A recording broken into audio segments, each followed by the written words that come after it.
Well, here we are. The biggest release of the year. Some will dispute it. I'm going to say it right now. It's probably the biggest. I already second guessed myself by saying probably, but I don't care. It is the biggest release of this year. The culmination of 11 years of film coming down to this with Avengers Endgame. We've been with it since the beginning, but did it land perfectly? We'll find out on a very teary-eyed edition of the review. So emotional.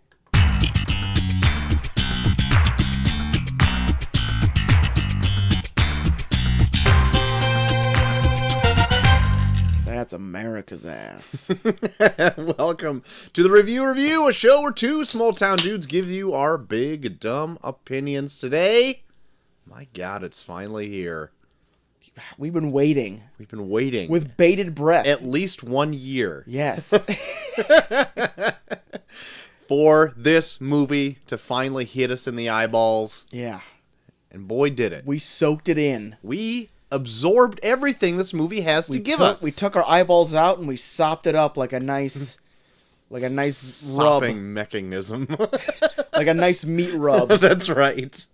And oh my God, we will get to everything Endgame. Don't you worry about it. We're going to tackle every single aspect of it. You don't even need to watch it. We're going to lay it out scene by scene. That's right. Well, yes. Every single... We're going to just do a rewatch live. There we go. Do it live. Strap in. Yep. For the 3 hours. But first, why don't we just top off this first beer with a little bit of news? All right. Also, early show. Yeah. Oh, yeah. We should probably bring that up. Well, if they haven't noticed, hey, surprise, it's early. It's early. I'm going on vacation. Yeah. Troy's gone on vacation, and in all honesty, we couldn't wait to drop our opinions. That's right. Of the end game. Why sit on it? Yeah. Just drop it. Yeah. Why warm up this egg when it's ready to hatch right now? That's right. That's right. It's already cooked. Hatch it into a beautiful chicken. Beautiful movie chicken. Beautiful movie chicken. Let's start with a little bit of this. Okay. And a little bit of that. Okay. A little bit of this. Can I get with this? Can you get with that? The Twilight Zone, JT. Have you caught any of the new season of The Twilight Zone? Well, Troy, I don't have CBS All Access, so no. Who does? Apparently some people do, because Twilight Zone has a season 2. Yeah. It's been greenlit. Or Right. that CBS All Sure, Access it's probably one app. of the only things that has going for it, that and Star Trek. Yeah. I don't really know what else is on there. Blue Bloods? Oh, yeah. Is that on there? No one can resist the charms of Tom Selleck. Is it Tom Selleck? Yeah. Okay. I don't know what channel it's on. I don't know. Yeah, it is. It seems like a CBS God show. Damn it is. But anyway, the Twilight Zone, apparently great. So, season 2, it's on its way. Check it out sometime. Good. Never seen an episode. I'll guess I'll just stick to my Black Mirror. You know, a show I can watch. That's right. Diving into a little bit of things you also are now not able to watch anymore, JT. Oh, perfect. Is this just gonna give me... Your news is gonna give me blue balls? Is that it, Troy? Blue Bloods, you mean? Blue-blooded balls. Yeah. Santa Clarita Diet Yeah. is getting canceled after its 3rd season. All right. Now, I guess in perpetuity you can go back and watch all these on Netflix. Yeah. But Netflix did give the show the axe due to that it was deemed too expensive due to Cost Plus. Their Cost Plus model. Which, let me tell you a little bit about this. Okay. So, Netflix doesn't fully produce this show. Yeah. For instance. But it puts money forward for, I think, like 30% of its production costs. and then like bonuses for every season that it's on, and every season you get a bigger bonus depending on how well the show is doing. Yeah. So by the time they get to the 4th season of something, the bonuses could be upwards towards $1 million. Ooh. And so maybe gauging by the 3rd season's analytics that maybe it wasn't financially viable to keep producing the show, and that's why they cut it off. Oh, we got a baby in the house! Oh my gosh. Macy wanted to voice her opinion of Santa Clarita Diet. Did you catch that 3rd season? She's gone. She's gone. Okay. She's going to catch that 3rd season real quick. She wanted to go catch that 3rd season. She heard that it was getting canceled and she wanted to catch up. Yeah. So I think that's going to be pretty much the case for any of these, I guess, like higher popularity Netflix shows that kind of just drop off. Yeah. Because I think that might have been also the case for Kimmy Schmidt. Oh, yeah. But I think things like Stranger Things, yeah, they got that might be okay. enough of a following that I think they're kind of like, they're the cornerstone of the Netflix viewing. I can't even believe, like, I wouldn't even know, like, what Orange is the New Black was raking in near the end there, if this was the deal that they were going with. Yeah. They had, like, what, 6 seasons or something? Yeah. Well, their last season is the one coming up right now. Oh, they're doing one more. I think so. I believe so. Oh, my goodness. I haven't seen any of it but, like, the first 3 episodes. I know. You bring it up every time this comes up. I just can't get into it.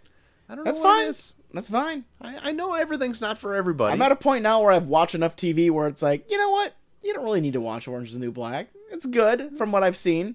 Okay. I jumped in early enough where I was like, well, I've committed to this far. It's not drawing me away just yet. Okay. I'll stick with it. Okay. Great. Great. Great. Great. A little more bit of news on TV, JT. This is Okay. interesting. We're talking a little bit about Marvel stuff at the top of the hour. Oh my God. Why don't we dip into a little Sony Marvel stuff right here? Oh my God. Lord and Miller.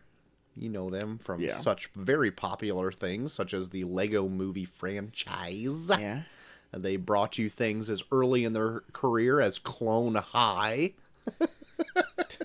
Not know that. I found that out today when I was doing this news. One of them is very much responsible for the Spider-Man Into the Spider-Verse that came out. And that's why I'm touching on a little bit of this news, is that Lord and Miller, the duo, Yeah. are to develop a Marvel television shows for Sony's Marvel television.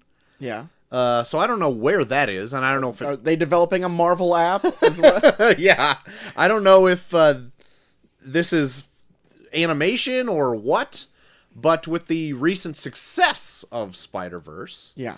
that much of it probably could be spinned off from that, as well as maybe sub-movie I mean, they still have Venom that did pretty well for themselves. Oh, yeah. They can go off any of the Spider-Man stuff. It's all fair game. Yeah. And with the Spider-Verse, we can see how vast that actually could be in a good way. Yeah. But who knows? I am fully behind Lord and Miller, kind of whatever they do. Oh, yeah. They always seem to add something different to whatever they make that makes it more appealing than the average. But we'll see. If they're kind of restricted to what they can use, because I would assume they would save only some things for movies, and they wouldn't blow their wad on TV. Yeah. If you catch my drift. But with this, they have a 5-year deal. Oh boy. And a 9-figure sum Woo. paid to the duo for this TV deal. Pretty good for themselves. Yeah. That's quite a bit. Yeah. Yeah. Yeah. Yeah. Yeah. So I was like, good for them. Good for them starting out in Clone High. Go catch a Clone High. Yeah. I like that show too, from what I can remember. I don't remember it at all. I know our buddy Coach Havens really liked it. Yeah? It came out when we were in high school. Oh. I think he taped it. Bring it on. Bring him on. We'll review it. We'll review the whole season of Clone High, episode by episode. Clone. Yeah. We're gonna hit it. Gotham style. Yeah, that's right. Last bit of news I have, JT. Not a huge news week. No, people kind of staying back. But there was a leaked photo of Dr. Robotnik from the new Sonic the Hedgehog movie. Jim Carrey himself playing Dr. Robotnik. Mm-hmm. Let me tell you right now, bit underwhelming. It looks like Jim Carrey Like everything else in this with so a far? regular mustache and goggles. He looks like a less impressive Red Baron from like the pizza box. So I don't know if that is just a placeholder mustache and they're gonna put a big cartoony one in there or what. But this movie looks like it's gonna suck ass. It looks just bad. I am not a huge fan of Sonic anyway. Yeah. I have no nostalgia for this. I just think this is gonna suck ass. Like, Yeah. really blow. Yeah, I'm not looking forward to it at all. Especially with his weird muscular legs. Just, keep it touting, looks like, bad. Yeah. I want nothing to do with this Sonic. Nothing at all. So anyway, that's what I thought I should end my news with. It's just that. Just a huge downer. A huge dump of a piece of news. There literally is nothing else but Endgame news this whole week. So this is gonna suck. That's all the news that's been out. Let's see here. Said that. Yeah. Said that. Troy, apparently Paramount Paramount Pictures? is going to be making a live action version of a classic Nicktoon. Oh, okay. And they're going to be making the Rugrats. The Rugrats. Yeah. All right. I don't know how that's going to play out live action, but we'll see, I guess. When they say live action, is it like Disney's Lion King live action where it's not live action, it's just all CG? Yeah, probably. Oh, God. To watch horrifying mutated live action babies? Yeah. Watch Tommy Pickles' deformed head? God. What the fuck? How the hell are they going to make that live action? I don't know. Like, all those 90s Nicktoons as well, like, I also missed out on. Because Yeah. I never had, like, cable or satellite during those formative years. So, like, I kind of missed out on all that stuff. So, like, I also have no nostalgia for any of that either. Mm-hmm. Do you got anything for, like, that kind of stuff? Nicktoons type stuff? Like, what are my favorites? Yeah. I love Nicktoons. Well, like, name some, you dope. I always used to watch it at my grandma's because she was the only one that had cable, so we'd go to her place. I remember loving Doug quite a bit. Uh-huh. I was having this conversation with Molly the other day. For some reason, I loved the Angry Beavers. You know what? When I would go to visit a cousin, the Angry Beavers would come on, and I liked it. Yeah. Um, Like the blonder one was always so cool. and that was Nicktoons, right? That wasn't like Cartoon Network. No, that was Nicktoons. Okay. Because I got my Nicktoons shirt. The Angry Beavers are on there. Okay. Caught a little bit of Doug. I like Doug, but again, like I could take or leave it. Mm-hmm. Cat Dog was one, but that was a little later. Still. Yeah, Cat Dog was a little late. I watched like maybe a few episodes of it, but yeah, it was always just so weird because they were like connected where Where they should poop. Yeah. I do. I even brought this up to Molly when we were talking. Like, I do remember there was like a thing that came up online where it's like how does cat dog poop? And then it was just, like they showed someone like just a hole in the middle of their body, just like soft serving down into. Oh God. It made me laugh. But so there you go, Rugrats. Live action. Live action. Look out for it. See See it in your nightmares. Troy, we got some Bond 25 news. Yeah. There's still no title yet, Great. but they might have casted a villain. Shatterhand. Shanahan. That's right. And it's a weird one. Okay. I don't Weird know, weird villain. yeah, I'm curious to see. I mean, he might be good, but I don't know. He was in something this last year. Was not too fond of. Oh, okay. I know who you're talking about. Rami Malek. Yes. Is supposedly going to play the villain in Bond 25. Right. Mr. Robot. Mr. Robot himself. Even though he doesn't play Mr. Robot, right? I would assume so. Hopefully not. Okay. He's not. Well, not in James Bond. They're not going to put Mr. Robot in James Bond. But isn't like in Mr. Robot the show, like he doesn't play Mr. Robot? There's another Mr. Robot? Yeah, no, he doesn't play Mr. Robot. Who's Mr. Robot? I think Christian Slater's Mr. Robot. Christian Slater. Christian Slater. Ladies and gentlemen, we'll be here all night doing our Christian Slater impersonation. Christian Slater. Stay tuned for my Ronald Reagan, too.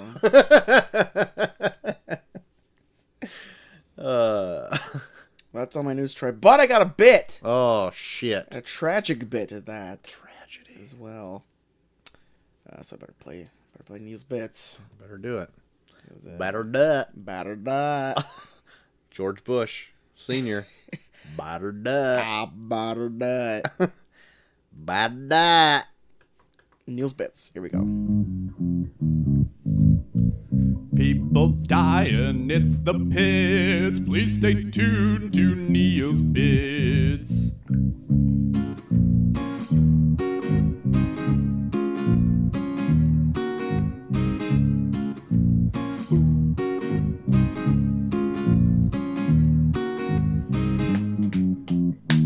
Yeehaw! Beep-a-dee, boop-a-doo. Troy, dying at a young age of 51. Holy cow. The prolific African-American director John Singleton passed away due to complications from a stroke. Uh-oh. He directed such films as bad news. Boys in the Hood. Oh, God. And something that we might become familiar with sometime soon, Too Fast, Too Furious. Oh, my. Oh, my God. So, yeah. All right. Tough one. That's a tough loss. 51. 51, yeah. Of a Ugh. stroke. Yeah. Strokes are bad news bears. Yeah. They're like nothing to joke Yeah. at. Like, even if you survive a stroke, like, you're fucked. fucked. Yeah. Like, half of your body's, like, paralyzed. You're like, ugh. It's too bad. It's too bad. Too young. Yeah, too young. Anyway. So there you go. John Singleton, thank you for your work. We'll definitely be enjoying one of them in the near future. That's true. I wouldn't mind seeing Boys in the Hood. Yeah, I've never seen Boys in the Hood. Ricky! But yeah, that's just too bad. Yeah. Rest in peace. Rest in peace, John Singleton. While we're on the Dinosaur Neil train, he was supposed to join us this evening. Yeah. I must have scared him off from my awful... If you got a chance to download it before it got taken off by me, I had a real bad Monday episode because I was down in a bunch of IPAs on our first show. Uh-huh. And I became real bad. Yeah, if you weren't aware, we record our Thursday, Monday shows back to back. Yeah. Little behind the curtain. Yeah. And you were drinking my Easter beers Oh. as quickly as you usually drink like a Pabst. Yeah. Which are like double and a half more powerful than a Pabst. So like by the end of probably by the end of our Iron Man 2 review, you had as much liquor in your veins as like 12 PBRs. Yeah. But it was probably the normal amount that you would drink on a night anyway. Yeah. And it like the was normal amount of volume. Yeah. Yeah. Yeah. And I was a wreck. And I was such a wreck that I didn't think it was that bad when we recorded it. It wasn't until I posted it this morning that I was like, what is wrong with me? I was there. I was witness the whole time. My God. I'm surprised he didn't say a damn thing. Well, I was trying. It's true. There's a lot of people that were trying. But I took it, for those that are looking for it, I took it off because I don't want people to like stumble on and be like, oh, Iron Man 2. That's what the show is. Yeah.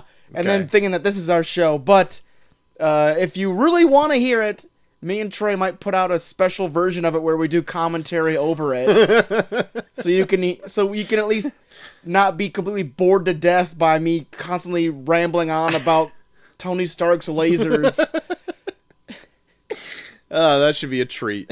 Yeah. Should be a real treat. Yeah. So if you really want to hear it, we'll put it out for you. Just let us know. But yeah. Like, I don't care if I look bad, but if it's boring, I don't want it on here. Right. Yeah. And this was so bad it was boring. Well, very good. Very honest. You're very upfront about this. I dig it. Hey, man. I'm also going to be upfront with, I hit Neil up at 4:13 p.m. today. Yeah. Asking if he's still going to be on the show. Yeah. Also, it is now 8:30. He has yet to even read the message. So... He's busy. Is he? For 4.5 hours? Hey. Let the man live. I'll let it slide this time. It's all right. Okay? It's all right. He's not. We didn't get him under that contract yet. That's true. We didn't We have. tried to get him to sign something before he left. And We didn't put anything on paper, so that's that's on us. That's on me. That's on me. Got the baby She left baby. inside this house. There's a baby that cannot be not ever in hand, or else shit hits the fan. Oh man. Just a constant stream of baby shark and baby in hand. Today it was a change up. She wanted to watch Elmo videos, which is a very big change up, which I was all for. I was all for watching that 2-hour cut of Sesame Street songs. Also, Baby Shark is becoming a craze. They played Baby Shark at my cousin's wedding this past weekend, and people danced to it like at the Macarena. Oh, no. Actually, OJ, fan of the show, Yeah. sent me a video of one of his daughter's dances, and they played Baby Shark at one of the school dances. It's taking over. And I the was like, country. hell no. Please. Please, no. So is it done then? It's done. Great. I only got one. I got the same one. Okay. The Men in Black International. International, some would say. Yeah. Is You're it the fancy. Is it also the international trailer? Ooh, it might be. Oh. International for international sake. Did they say in cinemas?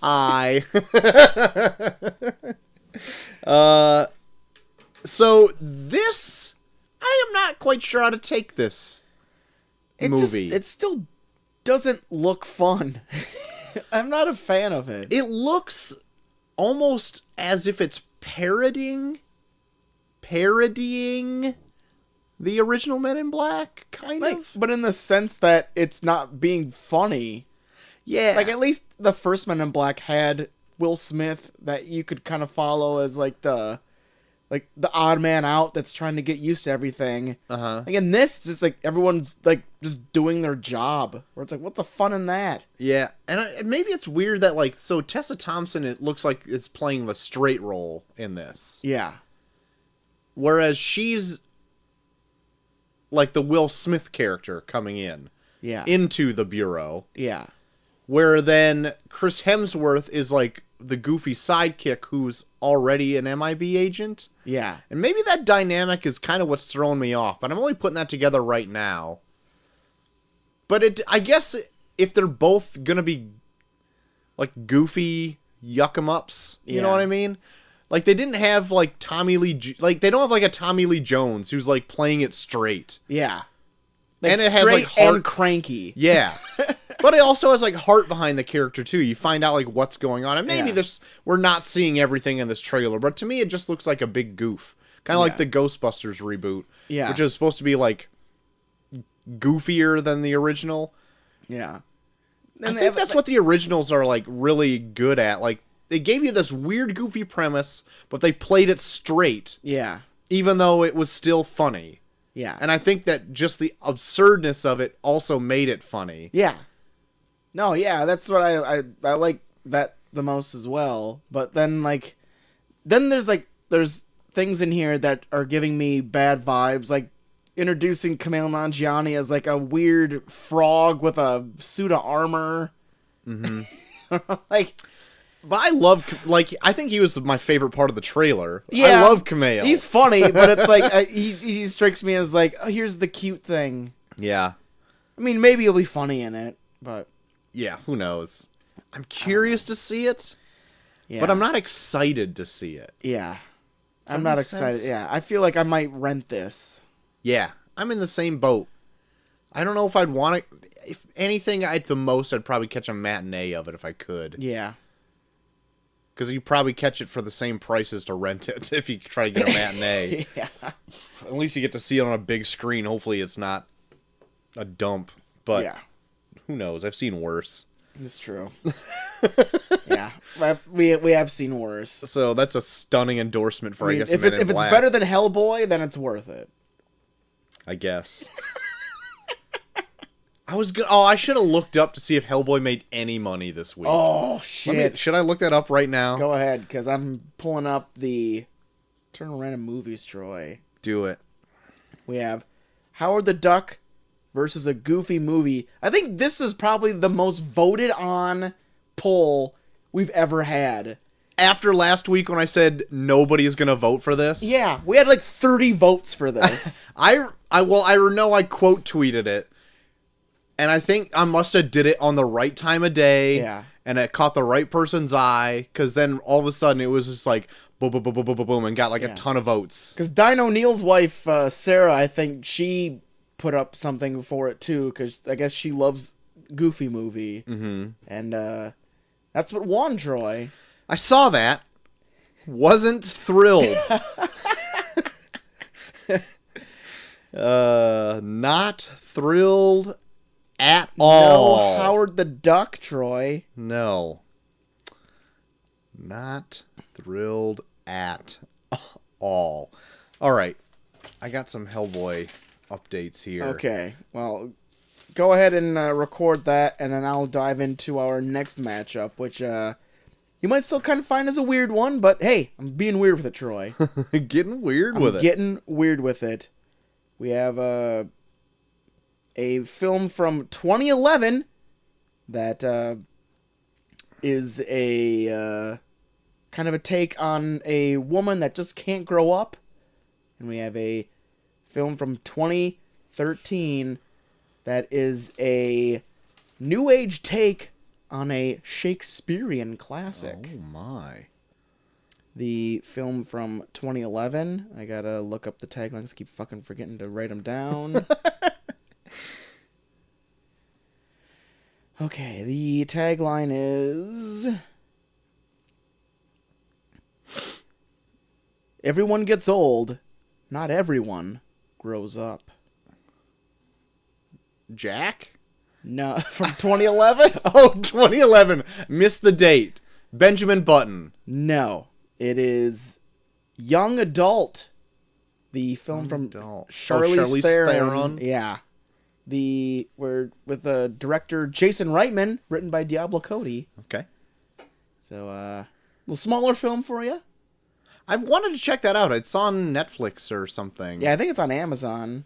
And Patton Oswalt's in it as well. Patton. Gotta get on that Patton train. So there you go. Young Adult Young added Adult. to it. And the one from 2013, which is a new age take on a Shakespearean classic. The tagline is Cold Body, Warm Heart.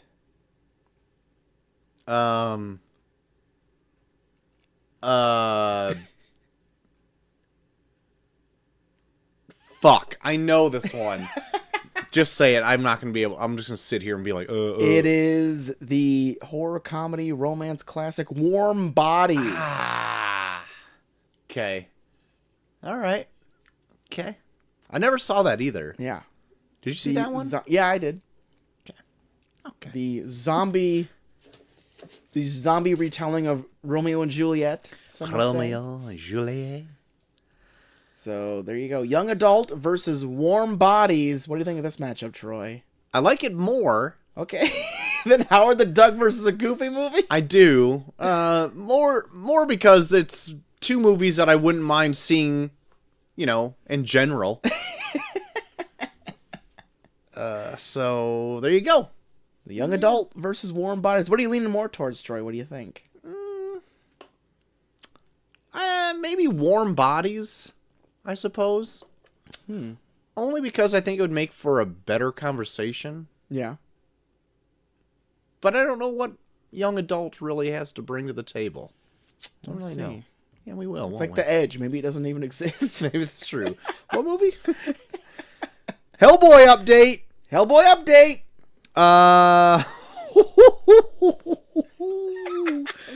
Sounds good already. Opening weekend for Hellboy. Yeah. $12 million.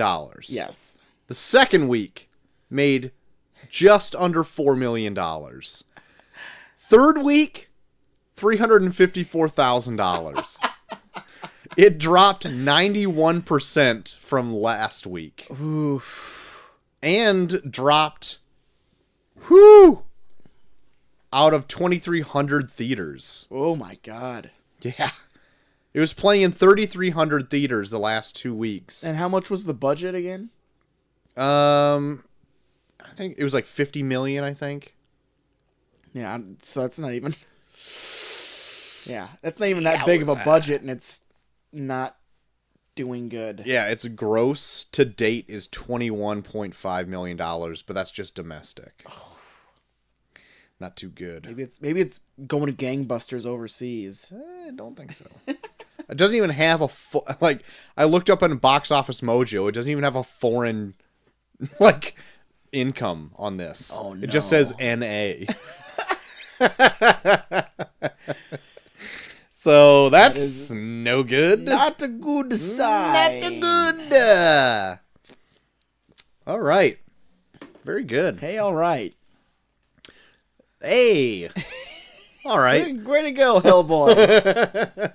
Way to go. Yikes. Anyway, so does that mean we're up to speed? Well, Troy, there's no news but this news that needs to be said, because we're in the end game. Boy, you couldn't have said it better. I couldn't have said it better. Nobody could have said it better. You're really making up for last week. I'm making up for that Monday. Yeah. So why don't we just jump into it then, JT? Dive in. Coming out, the first release in the world was in China, April 24th of this year, 2019. Releasing in America, the 26th year of our Lord 2019. Apparently they did it because China had a holiday on the weekend or something like that, so they wanted to get an early box office. Anyway, just a little fun fact for you. With a budget that I could try to find at $356 million just for this chunk. Yeah. That doesn't include Infinity War, which they're filmed back-to-back. This chunk alone, I found that it cost $356 million. So it's probably... Altogether, it was probably $500 million more. Plus, more than that. probably close to $50 million. Wow. Yas. Yas, queen. Domestically made $357.1 million Jeepers. as of the end of Sunday. Yeah. Opening weekend domestically was the same amount because it was the end of the weekend. Yes. Worldwide. Got that bell shattered. Ready? Got that bell ready? Box offices. Got that bell ready already, Troy? Give us that bill opening weekend. Give us that bill. Bill. Come on, y'all. It's opening weekend. $1.2 billion, breaking past what they estimated to make by a substantial margin. Yeah. This movie did gangbusters. Jesus Christ. Rotten Tomatoes has this at 96%. Oof. IMDb 9.1 out of 10. Metacritic 77%. And box office mom. Just give How a many guess. buckets? Guess. Give me those buckets. Is it 4 buckets? 3 buckets? 3 out of 5 buckets. Oh, she's super critical. Did you read a review? I did. She's gauging by the eye of a parent Oh. for their children to watch this, and that kind of makes sense if that's the angle she's going for. Gotcha. This movie, I would say, does skew older Okay. than maybe an Ant-Man. Yeah. A more mature audience, I would Yeah. say. Not to say that kids wouldn't like it, Yeah. but I think I think all the Russo brothers movies kind of skew that direction. Yeah. Not to its detriment. Yeah. I also want to touch a little bit on the box office of this movie as well, because I was having a discussion with Chelsea Danger Uh-oh. that we were also discussing other higher grossing movies of the same kind of ilk. Mm-hmm. And yes, this movie made $1.2 billion on its opening weekend, Yeah. but it also had the benefit of starting showings on Wednesday night at midnight, Oh, shit. and also ran 72 straight hours at AMC's. Yeah. Which a bunch of these other high-grossing films never had. Yeah. So, But it's also 3 hours long. yes, I get that. So they're trying to make up for other showtimes. I understand that. So I guess that puts it a little bit more in perspective, I suppose. But, I mean, if you look at something like Titanic or Avatar, those are only 2.5 hours long. Yeah. So they're really not missing out on that many more showings. Well, it's Big Disney. Big D. Big D jumping in there. Especially if you look at Titanic, which came out in 98, I think? I want to say it was 96. or So one of the 97. 90s. Yeah. One of the 90s ones. Go watch I Love the 90s. I'm sure they'll talk about it. That movie was a phenomenon, and it probably didn't have anything else coming out forever. Yeah. So it had like a huge runway just to keep going. Yeah. And they weren't even on a comic book. No! But even then, you look at things like Avatar, whose ticket sales were bumped up because of 3D showings, 3D IMAX showings. Mm-hmm. But even... Oh, I'm sorry. The mic stand. Sorry, I got excited Getting too excited about Avatar. Now owned by Big Disney. It's just... I wanted to ask our audience, even though they may have liked this film, do you think that's fair for, like, Endgame to be, like, have those stipulations on it? And it's like, it shattered all of these box office records! I'm like, yes, but you, like, cheated to get it, kind of. Yeah. When all these other films, they got to have, like, a Thursday midnight opening, and they got, like, Friday, Saturday, Sunday. But this had, like, Thursday, Friday, Saturday, Sunday, non-stop. Yeah. But, I mean, hey, they got the money. They can get away with it. That's true. It's not like, we're not talking about, like, performance-enhancing drugs or anything. No, I'm just... we're not, like, talking like, well, you are the highest grossing movie in its opening weekend. Here's the key to the city. Yeah, yeah, I know. It's just a matter of the fact that they get away with it, so sure. Yeah. Might as well. I just wanted to throw that out there. Not that I don't think that this movie doesn't deserve, you know, the money that it got or anything like that, because everyone wanted to go see it. Yeah. But I was just like, yeah, just a little something to throw out there. See what other people think. I mean, you get to a certain point where you're filling up every theater for every showing. It's going to get to a point where it's like, well, then now we're going to have like showings for 72 hours straight, because that's just money on the table. Right. It's money on the table, bro. And I wonder what Disney's cut of this was on its opening week. It's probably enough.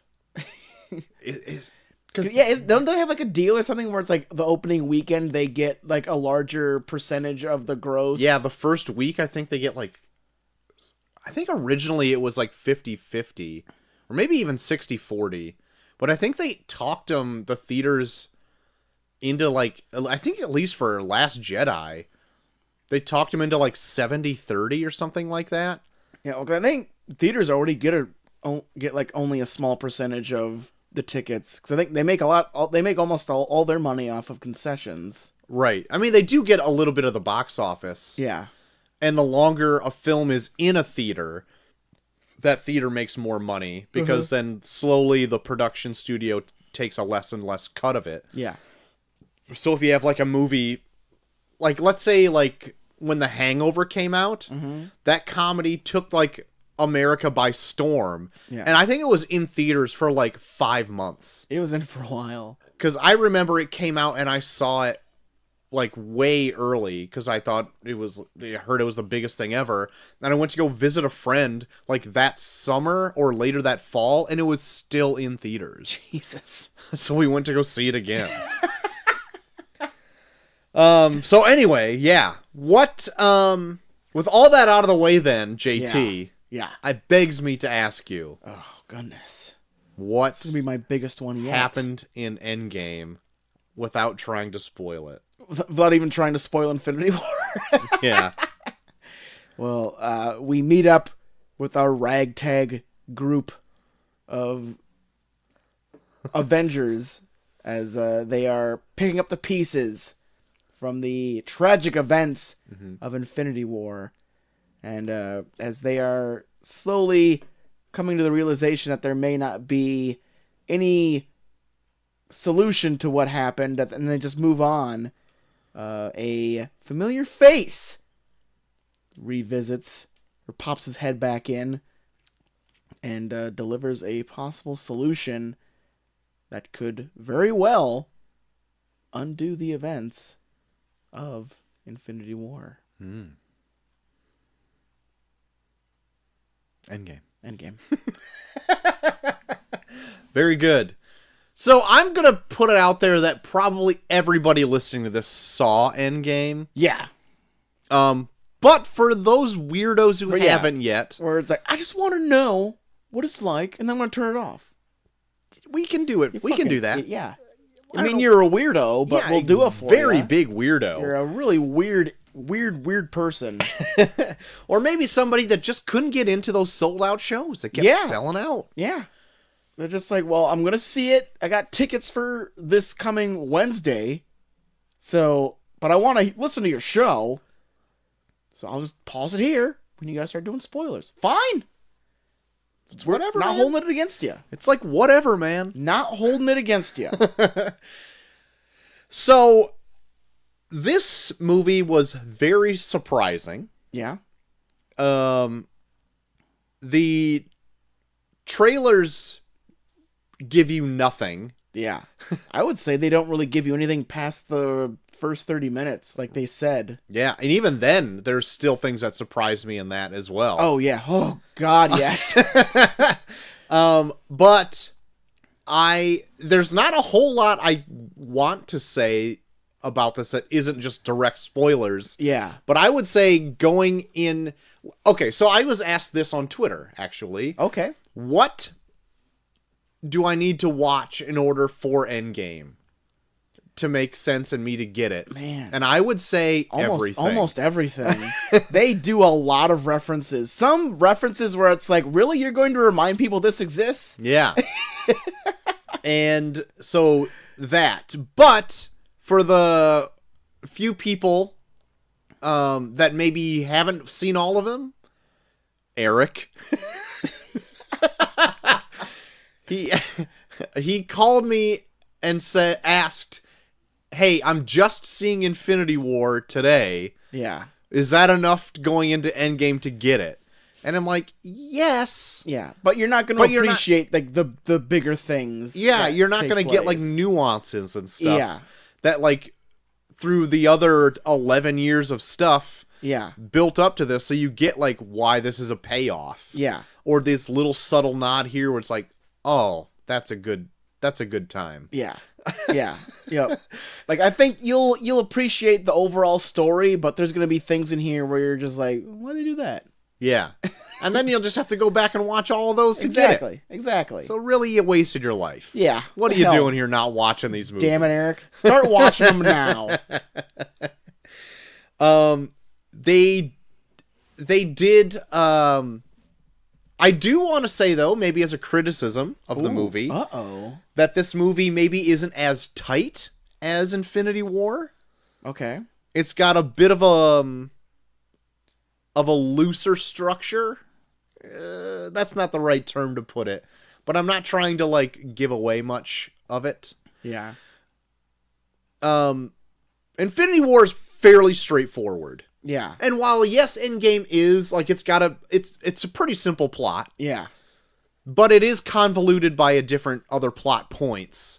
Yeah. That I think other people like it might drive them nuts if they think about it too hard. Oh yeah. It has an aspect of something that is known to be heavily criticized for the fact that it's almost impossible to contain. Yes. Yeah. So there's that. Yeah. And then that I don't think that it would. And maybe another criticism that it is 3 hours, but even then I thought the 3 hours flew by. Yeah, it did not feel like 3 hours. There's a point in this where I actually learned an amount of time that happened, like physically sitting there watching it, and I was like, really? Because it felt like 10 minutes. Yeah. So that was surprising to me. Yeah. But I would also say that other characters, maybe you're looking for them to have maybe their fair shake in Infinity War. Yeah. They'll get it in this one. Oh, yeah. Because it is like it's a part 1 and part 2 type of deal. Yeah.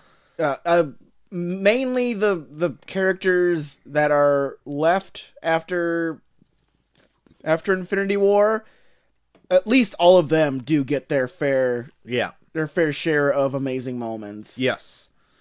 And some people that I never would even realize they would have some. Yeah. Very true. And I'm just like, wow, okay. Yeah. Some that you did not even assume you'd ever see again. Yeah, I know. Let me just go through my notes really quick to see if because I'm gonna pretty much cut us off there and get into it. Yeah. Like from my standpoint, I know you said that it does feel a little convoluted and like it has a looser structure, but I feel like whereas Infinity War is like the action, like all of the action scenes you ever wanted to see. Yeah. I feel like this one has all the emotional beats that you wanted to see. Right. Like all of the interactions in terms of like what all these characters have been through over the course of 11 years and like what it's almost reduced them down to. Yeah. To this point where you literally see where all of their actions and all of their movies and all of the movies that they've appeared in have led to this movie. Yeah. Yep. Where it's like they really dotted their I's and crossed their T's when it came to at least the major characters throughout the Marvel universe. For sure. Yeah. And then, not that this is any short of action scenes, but I would say the one in particular. There's good lord. I would say Infinity War is the more action heavy one. It is, yeah.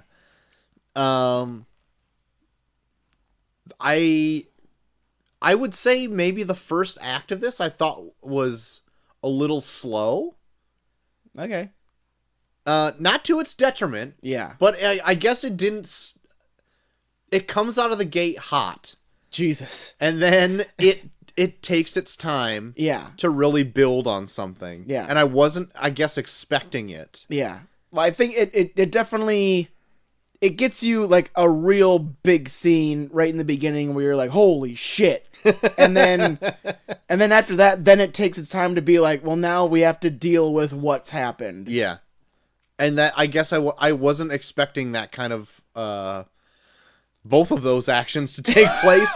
And so it kind of caught me off guard, which is good. Yeah. But it was actually, both me and Chelsea had the same thing to say when we got out. It was like, the beginning I thought was just a little slower than I imagined. Yeah. Because, I thought they were going to be cramming a lot in this movie, which they did. Yeah. But I didn't know they were also going to let a lot of things breathe the way they did. Yeah. So I was like, okay. But they also do like a time jump where they allow you to see where all of the characters are at that point. Where it's kind of cool to see like Easy. Where are we in spoilers yet? No, yeah, but like not to spoil too much, but it's cool to see where they are at this point. Yeah, after the snap and stuff. Yeah. Yep. Yeah. Okay, so yes, obviously I would recommend seeing this in theaters. Yes. Go do it. Go do it. Order your tickets a few days in advance if you can. Yeah. Even after like 2 weeks, they'll probably still be sold out. Jesus. In like our smaller area, like movies never sell out. Like you can go in day of and go catch them. And so like I think the night we recorded last, I was like, let me just check movie times. And I already saw that some were grayed out on Friday and Saturday night. Yeah. And I'm like, oh shit. So remember, I got mine before that because I looked on there and like the 7 o'clock was grayed out where I was like, oh shit. Well, if it's already grayed out and it's like Tuesday. Yeah. I better freaking get the tickets now. So. Because when I got there, I think the only ones that still had tickets for it were like super late, like 10 and 11. Yeah. Yeah. So I'm glad I bought the tickets when I did. And then I ended up going on Sunday. Yeah. Through a mishap. And I'm talking to like on a Charm type episode or something like that. But I also went on a Sunday morning show right as the theater opened. Yeah. And people were coming out like in droves. And I'm like, oh, did I not get the first showing of this? But they were turning people away at the counter. God. Because that first showing was sold out. The second showing was sold out. And the third one was half sold out already. Jesus. And they were just turning people away in droves. Woof. And I'm like, I'm glad I pre-ordered tickets this time too. Yeah. I was like, holy shit. I know, I'm glad I did too, because I was even being like, should I I'll do it just in case. And then it was like, yeah. Good thing I did. Or else I don't think I would have seen it all weekend. And it would have drove me insane. It would have drove me insane. You'd have to like dig your eyeballs out to not see any spoilers. So yeah. Speaking of spoilers, why don't we get into the spoilers? spoilers? The shit out of it. Well, okay. All you guys that don't want to hear spoilers are gone. There's only 3 words I have to fucking say before we get started, Troy. All right. That fucking line. Oh my god. The line. There were technically 2 lines. There were technically 2 lines. One was a more somber line. Yes. There was an emotional line and a holy shit line. Yeah. The line was even bigger than I could have ever imagined. I had to hold back raucous laughter when I was like, Troy, that son of a bitch did it. He got his line. He did it. The son of a bitch did it! He got his line! But let's build to the line, shall we? After the snap, we have just a small core group of Avengers left. Yeah. And they're a bit morose. Yeah. One near death. Yeah. Jesus. They made Tony Stark look like a homeless person. Awful in this. They might have CG'd him thinner. I think they did. Like they did the reverse. Yeah. Or no, they did what they did in Captain America: First Avenger. They just used the same sickly dude's body. Yeah, he looked like a zombie. Mm-hmm. That was pretty scary. Like, because I really thought that he was gonna go there. Yeah, I know, because they just had him like laying in that seat, and they just like kind of panned in on his face as it looked like he was like drifting further and further. Where you're like, is he gonna die now? Yeah, I thought they were gonna pull the trigger and do it, but I'm like, I've seen, I think, an Iron Man in this. Yeah, but I know in other trailers they've just tricked us. They've just tricked you. So I really liked that I love that Infinity War had really, like, real stakes. Yeah. And I liked in Endgame it followed those up and, like, even to the point where they introduced, like, that time travel in this. Yeah. Where it's like, No, the stakes still, they're there. Like, Yeah. that still happened. That's what I appreciate the most about this, is that there was so many people even going into this where it's like, yeah, but they're going to reverse it all. And even though in a way they do, it still lingers that all of these things happened. Yeah. That you still feel the events of Infinity War. Like, it's not just like, oh, we're going back in time and we're going to act like none of this happened. Right. Everyone knows this happened. Yes. Even the people that disappeared, that felt like they were only gone for 5 seconds, are like, shit's different. Yeah. I felt like I was a little dusty, and then Yeah. came back, and I was like, because I think even Spider-Man said that. Yeah. He's like, I felt like I was blacking out for a second, and I woke up, and now I'm here. But yeah, I really liked that right in the beginning. They're like, we pretty much track Thanos down. Yeah. And it's like, well, let's go take care of his ass. Let's Yeah. get the son of a bitch. I love to show that scene of them confronting Thanos to someone who's never even seen or heard of the Marvel movies, and then say, so these people that are beating the fuck out of what looks like a feeble old man, they're the good guys. I know. I thought the exact this same is not thing. This is not crime fighting. This is a mad mob that is going to murder someone because Yeah. they're just angry. Yeah. Great. It's kind of, I'm going to say it's kind of warranted that he did eliminate half of the universe's population. Yeah, but they are beating on him, and he can't fight back. He's like half crippled, and they are just beating the piss out of him and cutting him into pieces with a fucking axe. Where you're like, good lord. Right. And it happens like, boom. Yeah. Yeah, they come in and they just start wailing on him, and then Thor just cuts his arm off. Yeah. And you're just like, Jesus Christ! Like they did to him what they tried to do in Infinity War, where they're just trying to take the glove off, but this time it's just like, Nope. They hold No it. chances. Because I think Captain Marvel zips in there, right? And kind of like Yeah. has him in a stranglehold, holds out his arm, and Thor just comes in, hacks off his arm. And it's like, holy shit! Yeah. And then he's like talking shit to him or whatever. And then Thor just goes, Yeah. chops his fucking chops head his off. head off. And I was like, these are the people we're rooting for. Yeah. Okay. They have been deduced to fuck you. Murder. Yeah. We don't give a shit anymore. Golly. And it was like, I really liked that aspect though, that the reason that they caught him was another energy signature on the garden. Yeah. And they get there and Thanos like, nah, I just used the stones to destroy the stones. Yep. Fuck you. Yeah. It's like, holy shit. What are they now? What are they gonna do? Yeah. Are they just gonna live in this shit forever? Yeah. They'll do for 5 years. Yeah. And I know. I was That's like- what I like too, where it was like, oh, so what's going to happen now? 5 years later. Holy shit. Yeah, they just live They in just it. live in it. That was also shocking, that time Yeah. jump. Because that lingers on the 5 Yeah. for a little bit, and then oh, it's like months? years. Oh, fuck. Like, no! It's like weeks? Months? Years? The fuck? Oh my god. And it's they're kind of rebuilt society. I mean, it never really left. Yeah. But, with half the people there to operate it or what have you. Yeah, it's like they have way too large of an infrastructure for the few amount of people they have left. Yeah. So everything is just kind of getting barricaded and like Yeah. just looks left to barren. rot. Yeah. And then, like, even to the point where Captain America says to Black Widow, it's like, oh, I saw a bunch of whales, like, in the harbor or whatever. Yeah. And it's like, kind of almost saying that, like, well, I now mean- that there's I mean, not a yeah. ton of people here, I mean, like, it's not that bad, I guess. I'm just trying to keep myself from crying at night.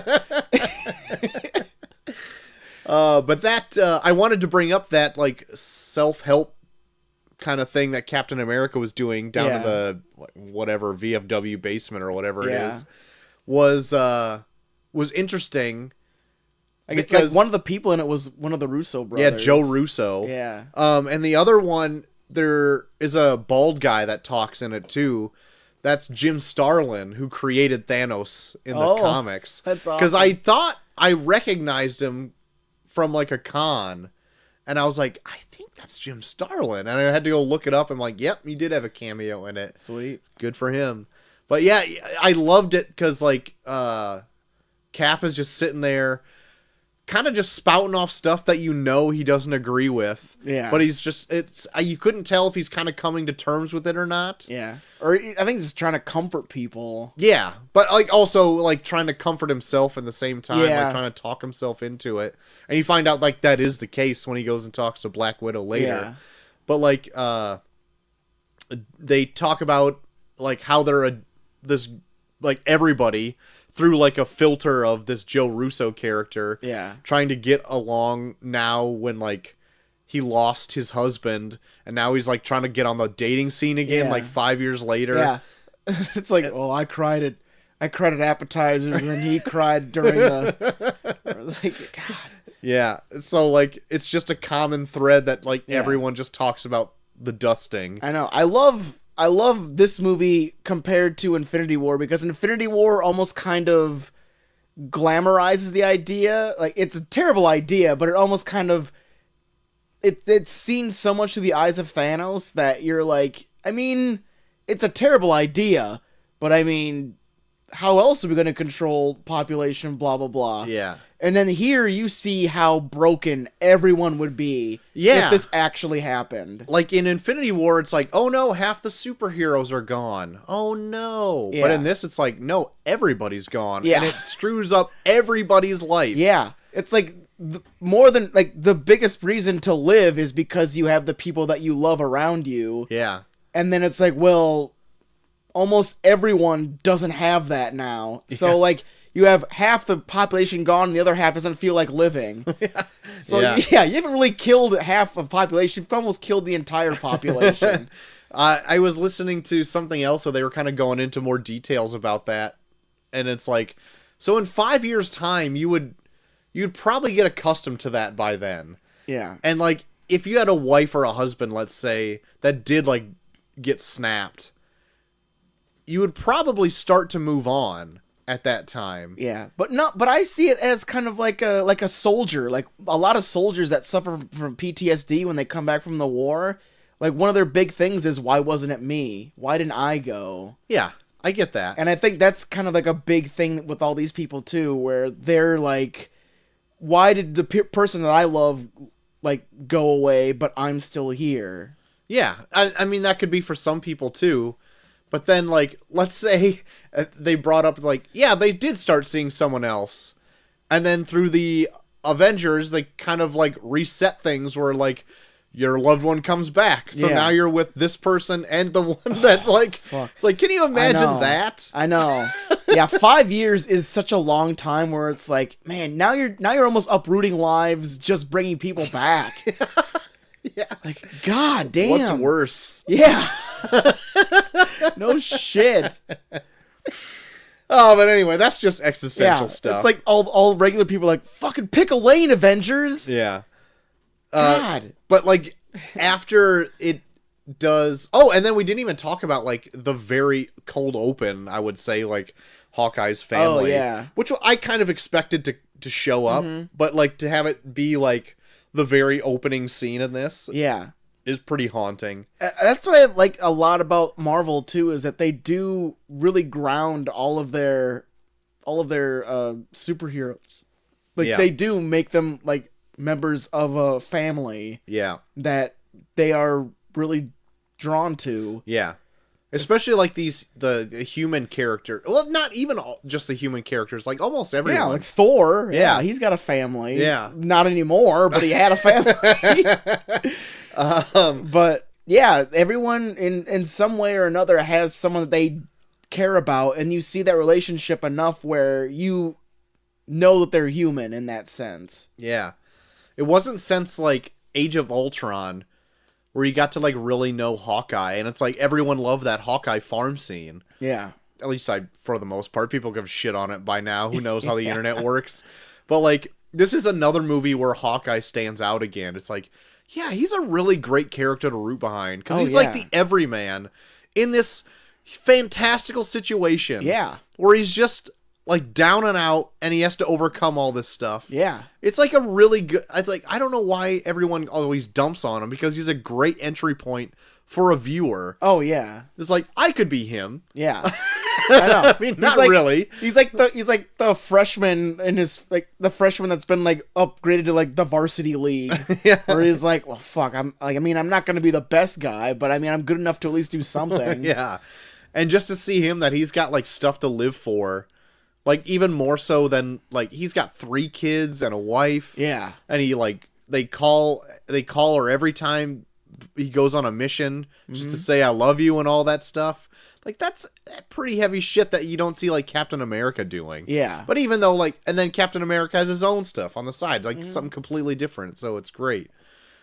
So at this point, like, Black Widow is now like leader of like a pseudo shield type organization. She's fucking given up too, because she still has her blonde roots from like when the snap happened, where it's like she didn't even bother to even get her hair cut. Right. They just let the red grow out. Yeah. Which I was like, that's a good look, I think, though. Yeah. That's definitely a I don't fucking care look. I kind of like that, and how she is like leading up a charge in all these corners of the globe and even further out and stuff. Yeah. They had that conference call with like Rocket and Captain Marvel and War Machine and Captain Marvel with her new butch haircut. Yeah, the new short haircut she sports in the books. Yep. Captain Marvel not a huge part in this. No, she does not show up that much. I guess for like the big deal that I guess I thought she was going to be. Yeah. They really don't. They kind of hold her back, which is probably a good thing, I suppose. Yeah. I feel like this movie's more of a love letter to the Avengers that were before, and she's going to be kind of like the spearhead of what's going forward. Yep. So it's like we'll introduce her a couple times, but this is really more about the people that are probably going to be leaving after this. Yeah. That, and like, because she is so OP, is that like, it's kind of like, what do you do with like a Superman character in these fairly grounded heroes? Yeah. She's going to be given the Thor tasks in all the Avengers movies from now on. Yeah. It's like, oh no, Captain Marvel's got to go do this while we go and tackle this big thing. So there's that. But then, I guess they make a story reason why she's not there. It's like, all these other worlds don't have Avengers. Yeah. And it's like, oh, okay, well, you got me there. So I'm going to go off and do that, I suppose. But then, like, when Thanos is there, it's like, then why aren't you here? Yeah. If Thanos is this big of a deal, then why didn't you take care of him when he was already doing all this shit? Yeah. Anyway, then it goes on from there, and that's where they get interrupted by Ant-Man, who is saved by the rat who saved the world. MVP rat. MVP of the world. The rat. The rat. Make the rat an Avenger. I tell you right now. So, just by happenstance,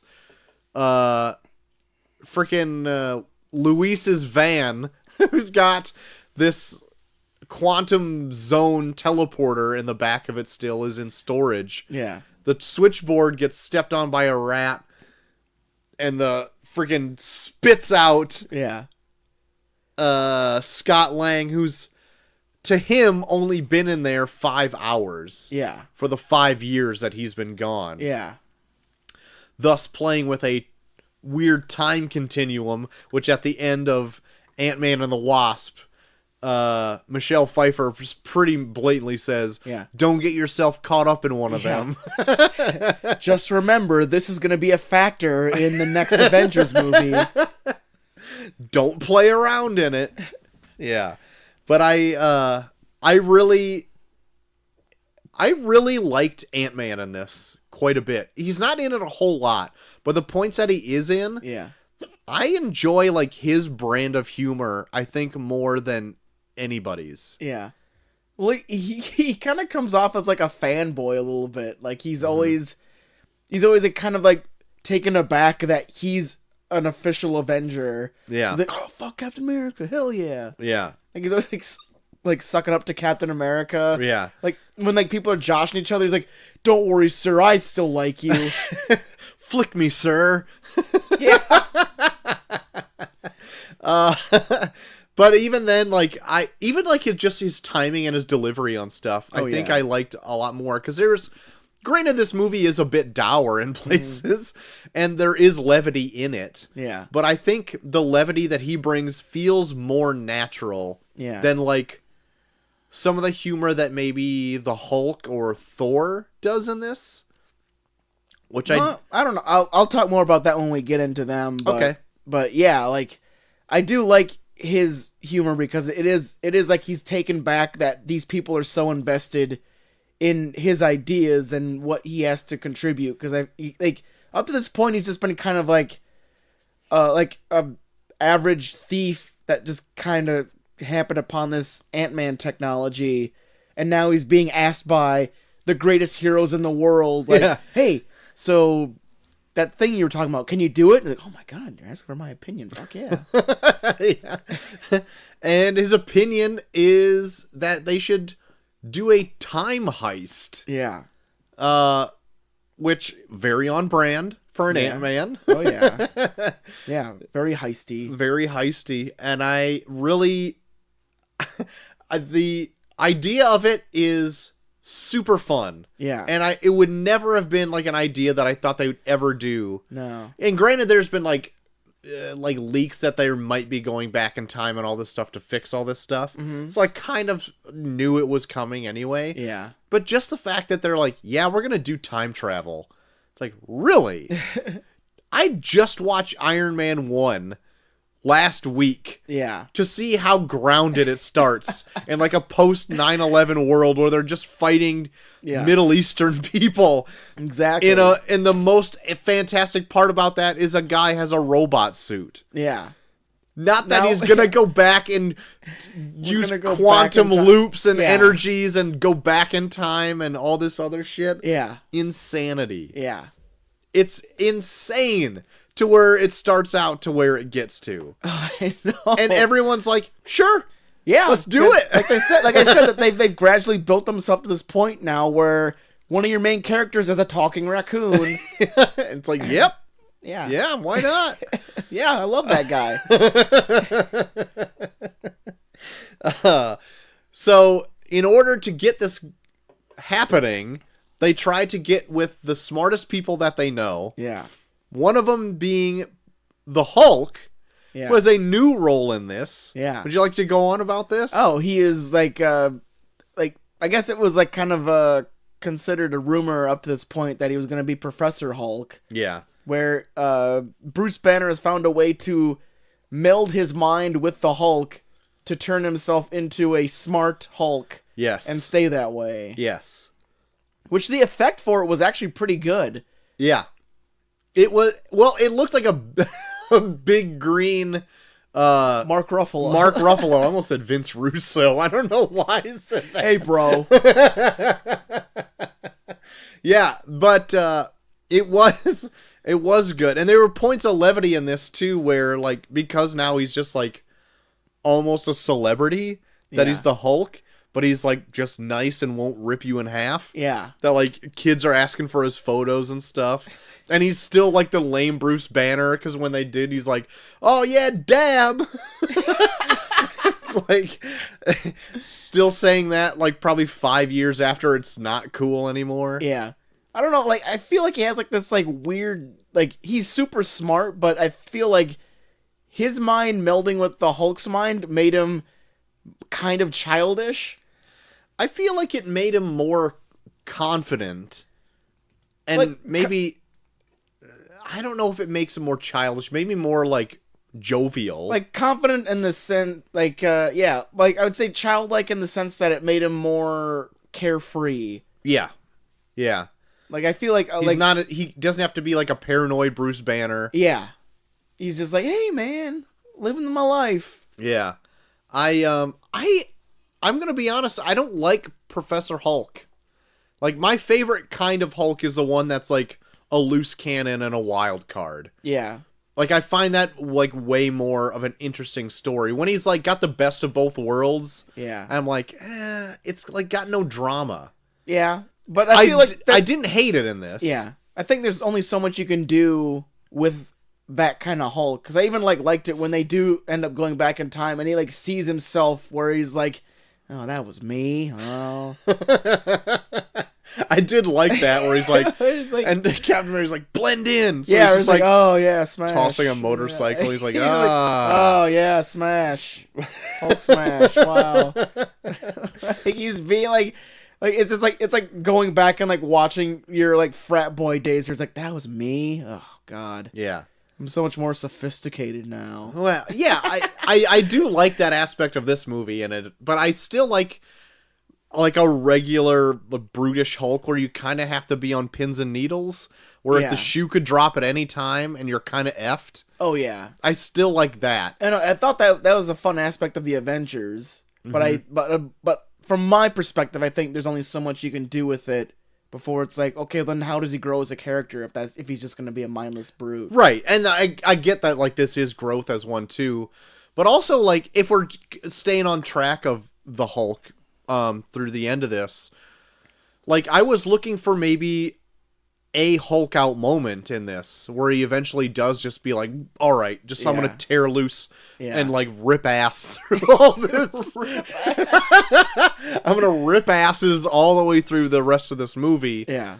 And I was kind of let down that he didn't. Yeah. But there's also like way more going on at that time. Yeah. That I didn't miss it either. Yeah. He's a big part of the movie, but yeah, there's so many other things that go absolutely fucking insane. You don't even really need the Hulk to go insane. And maybe it was just the buildup from, like, he never at one point was let out in Infinity War, and now he is. Yeah. And I was looking for that, like, almost retribution. Yeah. And it never... I feel like it wasn't reciprocated, I guess. Yeah. It was just something I felt it was just lacking for me, but that's it. Mm-hmm. Otherwise, I did like what he did in this and what he contributed, because I thought it was fun, and the whole time you're like, yeah, that's just the Hulk there. Yeah. Like, it's just a big green man standing there in a sweater vest telling you about science. Yeah. It's like one of your buddies from college is like, hey, remember when you used to do that crazy shit, man? You should do that again. I was like, no, I'm above that now. Yeah, it's like, oh, guys, I got kids now. I don't know. Yeah. Yeah, it's like, man, I just can't. I'm older now. I got a job. Yeah. One beer and I'm asleep. Guys, I'm on the couch. Sorry, I can't do it. One beer, I'm on the couch. Got the old ball and chain looking at me. I can't do that right now. But so anyway, pretty much the Hulk at that point tells him that, like, well, this isn't really my expertise. You know who you need to get. Yeah. And then the whole gang goes and tries to convince Tony Stark. Yeah. Who has I was very surprised, a life cut out for himself. Yeah. He actually kind of prospered in all of the shit that's gone down. Yeah. Not only did he, like, I didn't come out of it unscathed, because he still has, like, kind of all those weird, like, PSD things, but now you'll see at the end of Homecoming, he's, like, married to Pepper. And in Infinity War, too, but you don't get to see a lot of Pepper in that.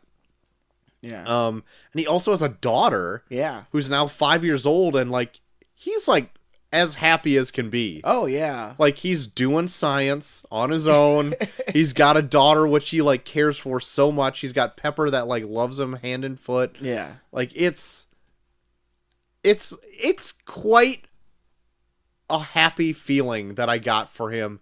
Yeah. And when they come in and try to disrupt it, I could feel, like, real resistance. Yeah. Be like, no, yeah. I can't. I know I'm always the one that just, like, poo-poos on everything, but I've got a real reason now not to want to go back in time to wreck what I have. Yeah. But then even after that, he still stays true to who Tony is, where it's like he figures it out and he's like, well, goddamn it, I can't sit on this. Yeah. Like, he's still that Tony Stark where it's like, god damn it, I've got something here that I invented I can't just keep it a secret. Yeah, of course I'm going to figure this out. Yeah. You think I'm not going to try it? Yeah. You nuts? Yeah. And the thing that I love the most is that Pepper knows him so well that he's like, you're going to do this. Yeah. Like, I know you're trying to convince yourself not to do it, but I know you. You're going to do it. Yeah. So just don't bullshit me and go do it. Pretty much. So long story short, he does it. Yeah.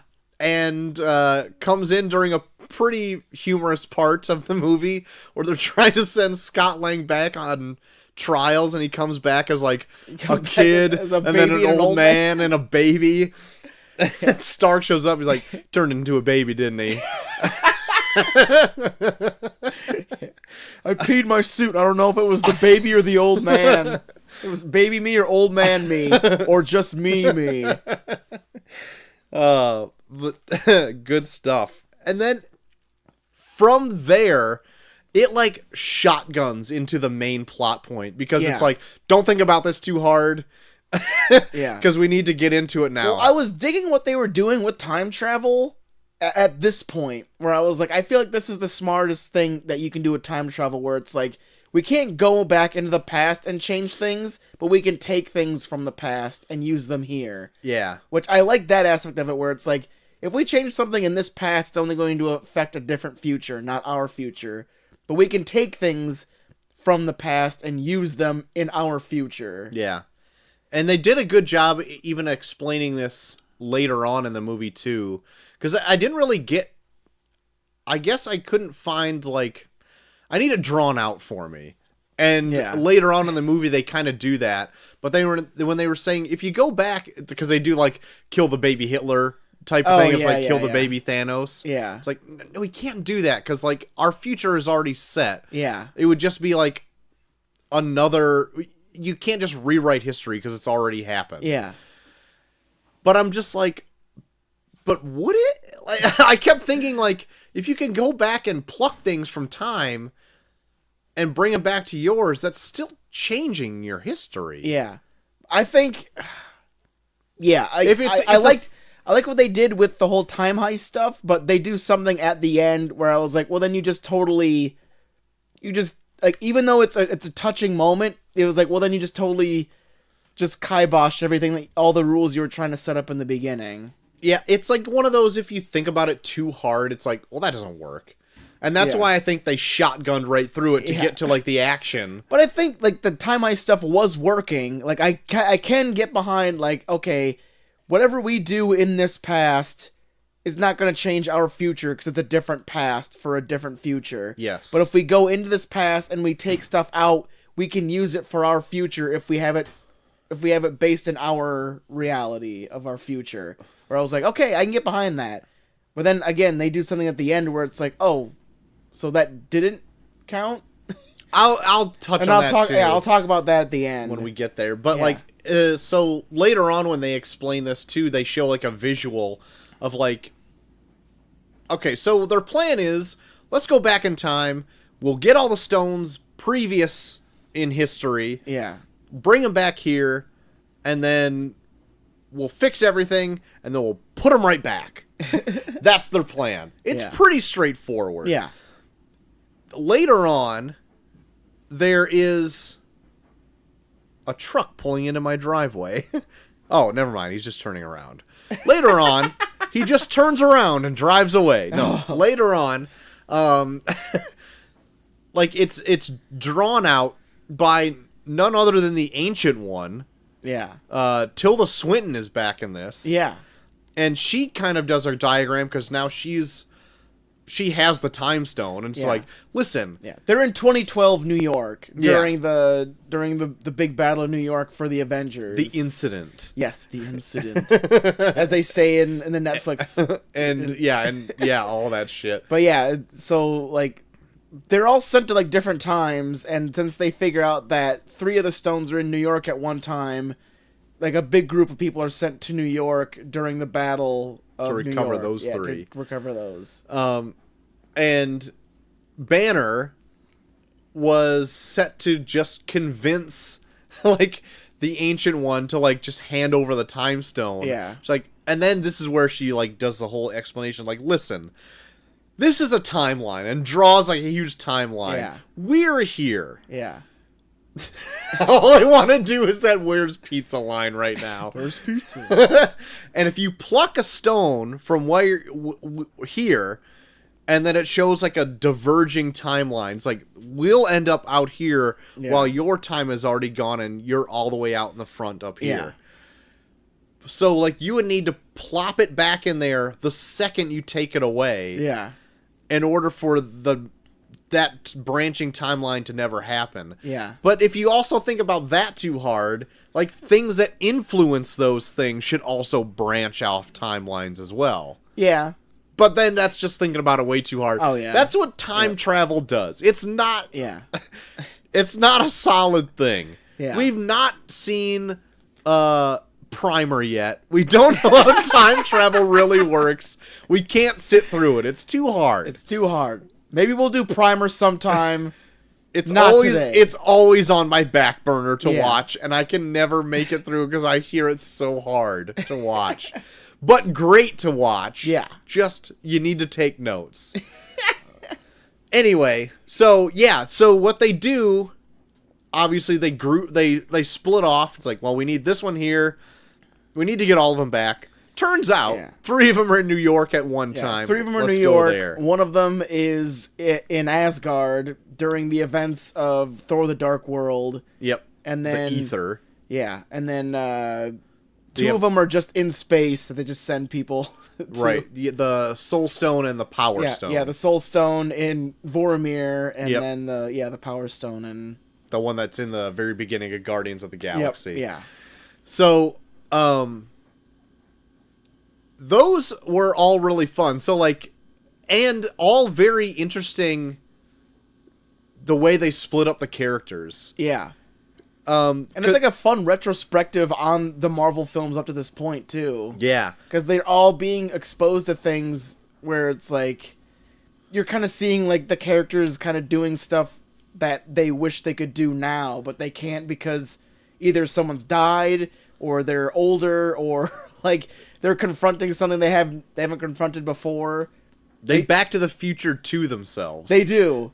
Like, you get to see what happened after they posed in front of Loki at the end of Avengers, where they're just like, well, let's stop posing, let's get this done. Like, they legit say that in this. It's like, we better stop posing and just start getting back to work. Yeah. And then you get to watch, I thought that was like super interesting, because you get to watch like all the SHIELD agents come in and like take care of stuff and do their jobs, where it's like, oh, so this isn't a movie. Like, they're actually treating it like this was an event that happened. Yeah. And you're watching all of, like, the middlemen come in and clean up after this big battle. Yeah. And I was actually very surprised at this point, when they go back to 2012, like, how many people they got to come back. Yeah. You see a ton of people from Winter Soldier come back. Oh, yeah. To the point even Robert Redford comes back. Yeah, that's right. It's like, really? Yeah. He came back. Yeah, and Good for him. They recreate like the elevator fight scene, but they just don't fight.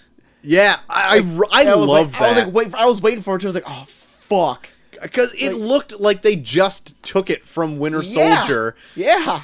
And then Steve Rogers goes in, and not only does he subvert your expectations, he also harkens back to a comic event that happened last summer, where he just leans over to I can't remember what the guy's name is. Guy. Yeah, and just like, "Hail Hydra," and he's like, "Oh, okay, oh, cool, he's with us, sweet."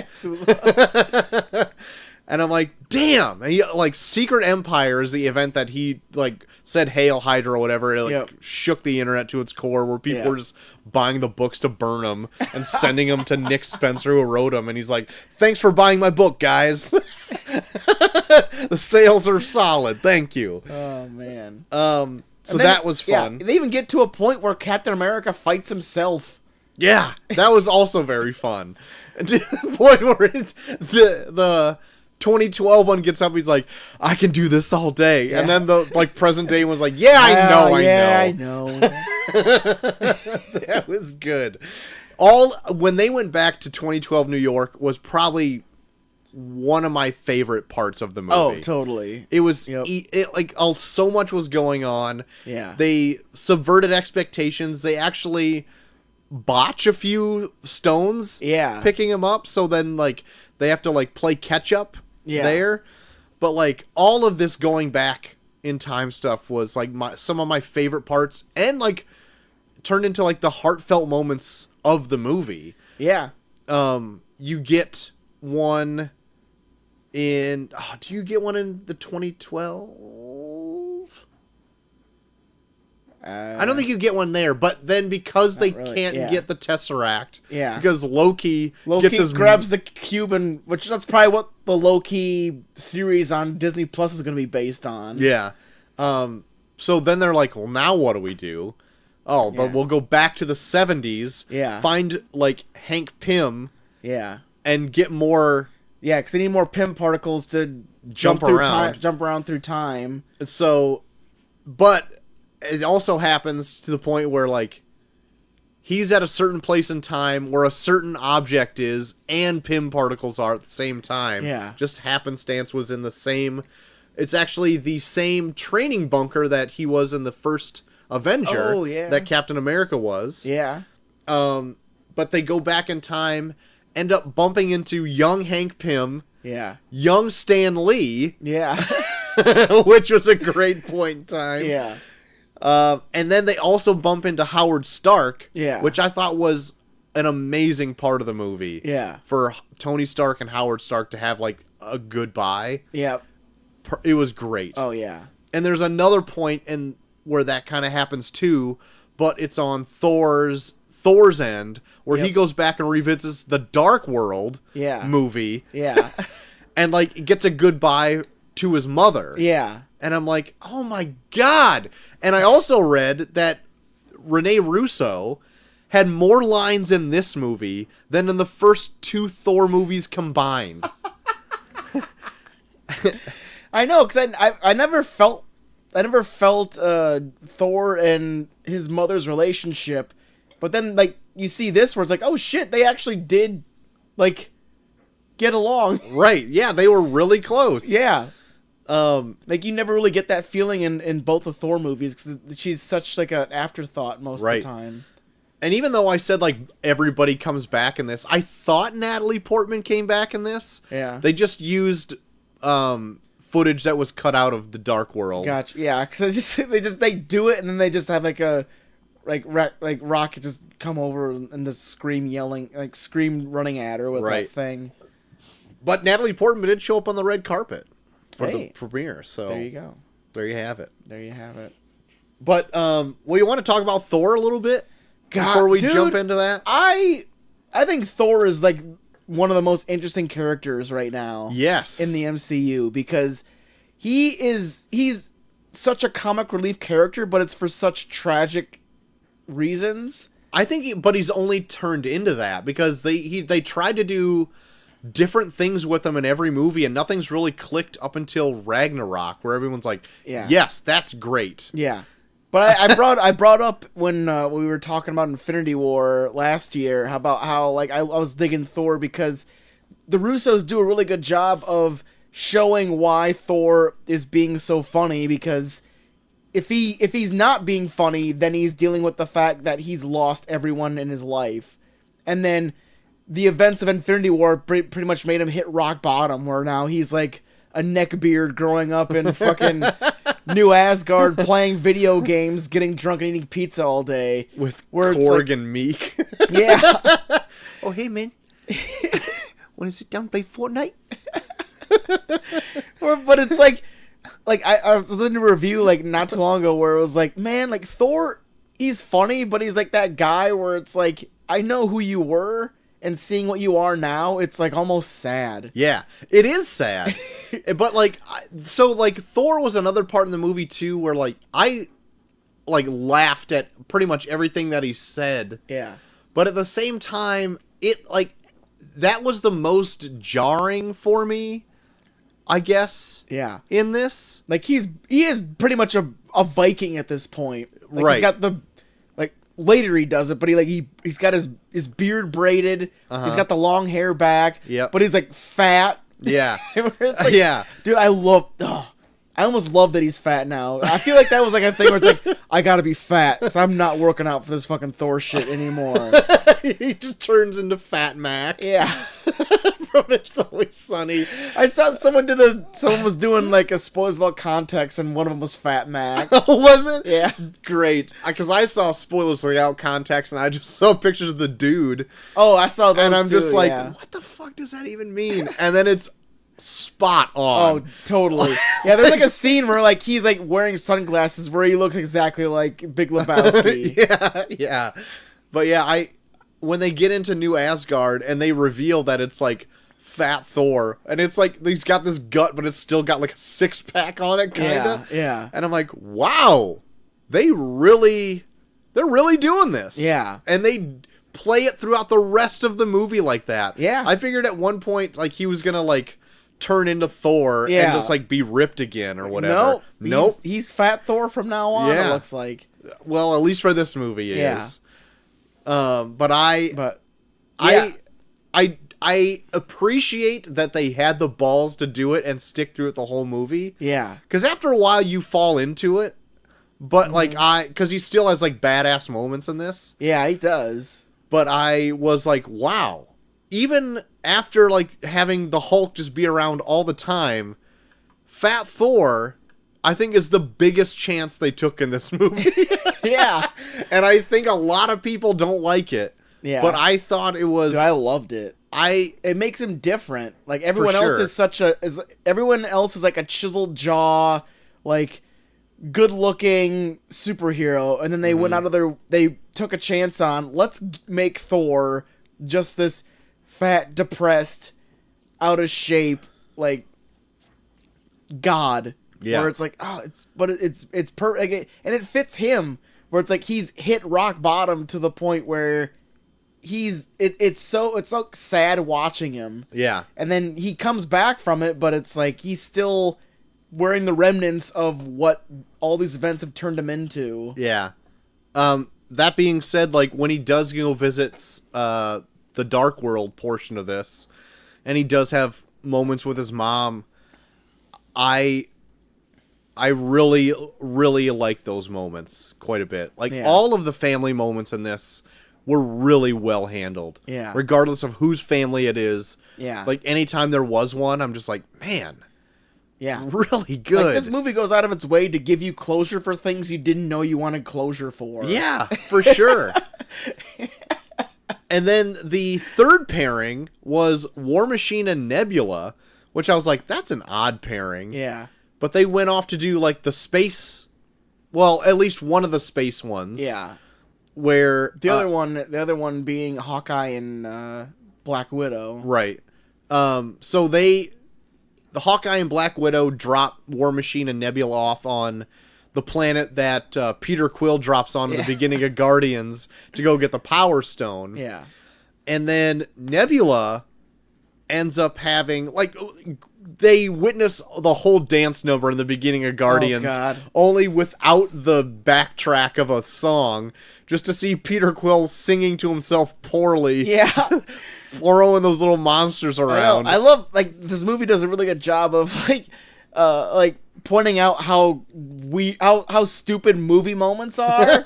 Yeah, almost. Like, because they do the whole thing where it's like, okay, let's stop posing, and then they do that where it's like Peter Quill dancing with his Walkman on. Yeah, and it's like, this looks really stupid out of context. Even to the point where War Machine's like, so he's just an idiot. It's like, yes, he's just an idiot. And it's so funny, they just come up to him and like War Machine just punches him out, and they go and take the Power Stone. Just take it. It's like the easiest one for them. It was the easiest. They just like, knock out Peter Quill, who's a fucking idiot, and just take the Power Stone. I was really hoping though Dijon Hansu would come down and do like the "Who" line again, like to War Machine or something. I'm War Machine. Who? I would have loved it. I would have loved it. They really missed out on getting him back, but nope. He can't die again. Yeah, he's too busy being Shazam. So anyway, but then I was really surprised that Nebula has a huge part in this. Yeah. And that I liked it a lot. Yeah. She's kind of been like a neglected character, both physically and just like fan-wise, I think, in all of these Marvel movies since she's been introduced. It's like, yeah, Nebula's there. Yeah. And like, she kind of had a cool part in Guardians 2, where they get to know Gamora, like they do the whole sister thing a little bit better. Yeah. I like that, but like really at the end, it's just like, yeah, you're kind of just there. Yeah. But in this, it's just like, you get more of like how she's just abused by Thanos her whole life. It also helps too that, who's the actress who plays her again? Karen Gillan. Almost plays a bit of a dual role. Yeah. Because we get introduced to 2014 Nebula, Gamora, and 2014 Thanos. Yes. Before like they meet up with and have any of the stones whatsoever. Yeah. And so that is really interesting, just showing how shitty they are. Yeah. Even Gamora, who is like on the verge of shittiness. Yeah. Like, because this is like the beginning of Guardians, so she's still with Thanos, but she's slowly getting her change of heart like she did in Guardians. Yeah. But then you also have current time Nebula, which also has now made friends with Tony Stark, and like is like I guess an ancillary Avenger. Yeah. And is totally the opposite of where she started from when she was introduced. Mm-hmm. So she gets to play like almost like a very sympathetic character, and then also like one that you're just like, man, what a bitch. Yeah. And she gets to play those against each other. Yeah. And I thought that was really cool. Yeah, you almost feel pity for like past tense Nebula, because it's like she's at a point where like there's so much going on where it's like you're too far gone. Like when they actually do end up like executing her or killing her, you're just like, man, there just wasn't any choice. You just don't know. You have no idea. Yeah. Who you're supposed to be or what you were meant to become, because it's like you all you see is like the present tense of yourself, and you're like, what happened to you? Or it's like, no, what happened to you? For sure. Oh, Neil. Got an update on Neil. Yeah. Phone broke. Ah. Like, I guess he said it's toast. He has to get a whole new one. God damn it. Anyway, he's out. He's Yep. out. He's dead to us. He's out. He's dead. But no, one of the things in this that I was really interested in was the reintroduction of Thanos as the younger version, because, like I said, I like how Infinity War and Endgame mirror themselves, because in Infinity War, because it's so much Thanos' movie, you almost in weird sick ways you kind of sympathize with him, and in this you kind of see that he's pretty much just someone who's really good at his job, where when the chips start to get down for him, he turns into a little kid a little bit. Like, I like that a lot about this, like, because it's like the minute he gets to a point where it's like, wait, they could, like, I win, but then they could undo what I did. Well, then fuck this, I'm gonna killing everybody then. Where it's like, whoa, whoa, that's a big leap. What's happening now? Where you're kind of seeing what he really is. Where it's like it's like when you're like dating someone for a long time, and then finally out of nowhere, like a different situation happens where they react in a completely different way than you picture, where it's like, whoa, you're taking a weird stance on this all of a sudden. Yeah. Where it's like, oh, so you weren't what I thought you were. You were a crazy lunatic that wanted to feel like a god. Yeah. Like you didn't have, this plan was just your excuse to be like, well, I gotta kill everyone. Because, it's a plan that I have. It's like, no, you just want to kill everyone. So, like, this version of Thanos is, like, what the, like, Infinity Gauntlet book is like.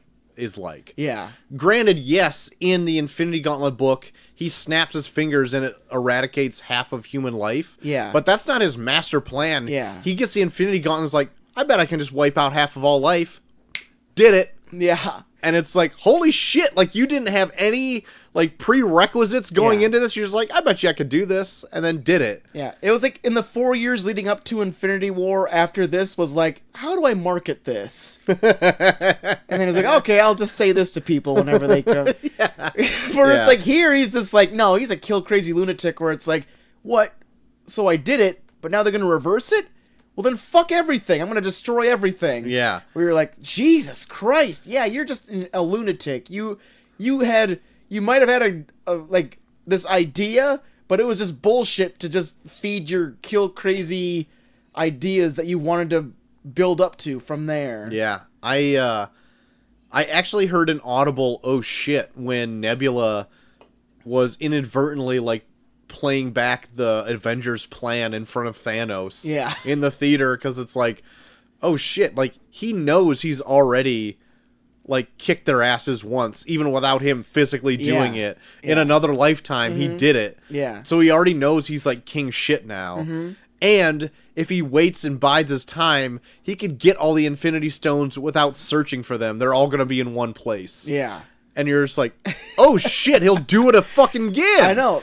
And I love that easier. Because the stakes are so fucking worse for them, because it's like the fact that they are now trying to undo the events of Infinity War, they're fucking themselves even worse. Because now they're making it, not only they're making it easier for Thanos, but now they've driven him to a point where it's like, well, now I can't let anyone live. Right. Where it's like, oh fuck. Yeah, because he like, what was his? How did he get to that point of thought? Like, because he came to the conclusion that it's like, well, if humanity can't like accept the fact that half of them are gone, then I have to eliminate everything, because people are going to be restless. So I have to start over from scratch and create my own life.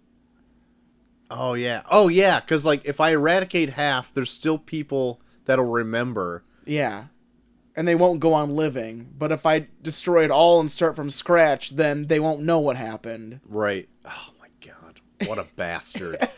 Bastard. But it's so bullshit, because you're seeing it from his perspective from the first one, where it's like, no, you're just making up shit because you just love killing. Like, you just want to feel like a god. You love killing. Yeah.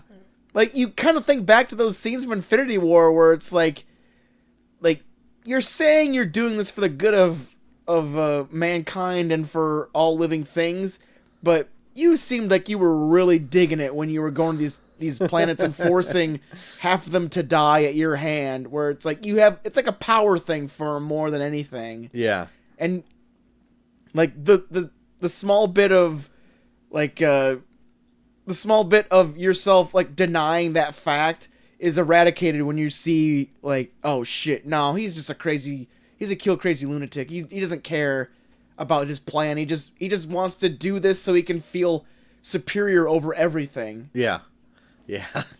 Well, jumping more into the movie, so where are we? Oh, and then you have Scarlet Witch, or not Scarlet Witch, God damn it. Black Widow and Hawkeye. Go to Vormir.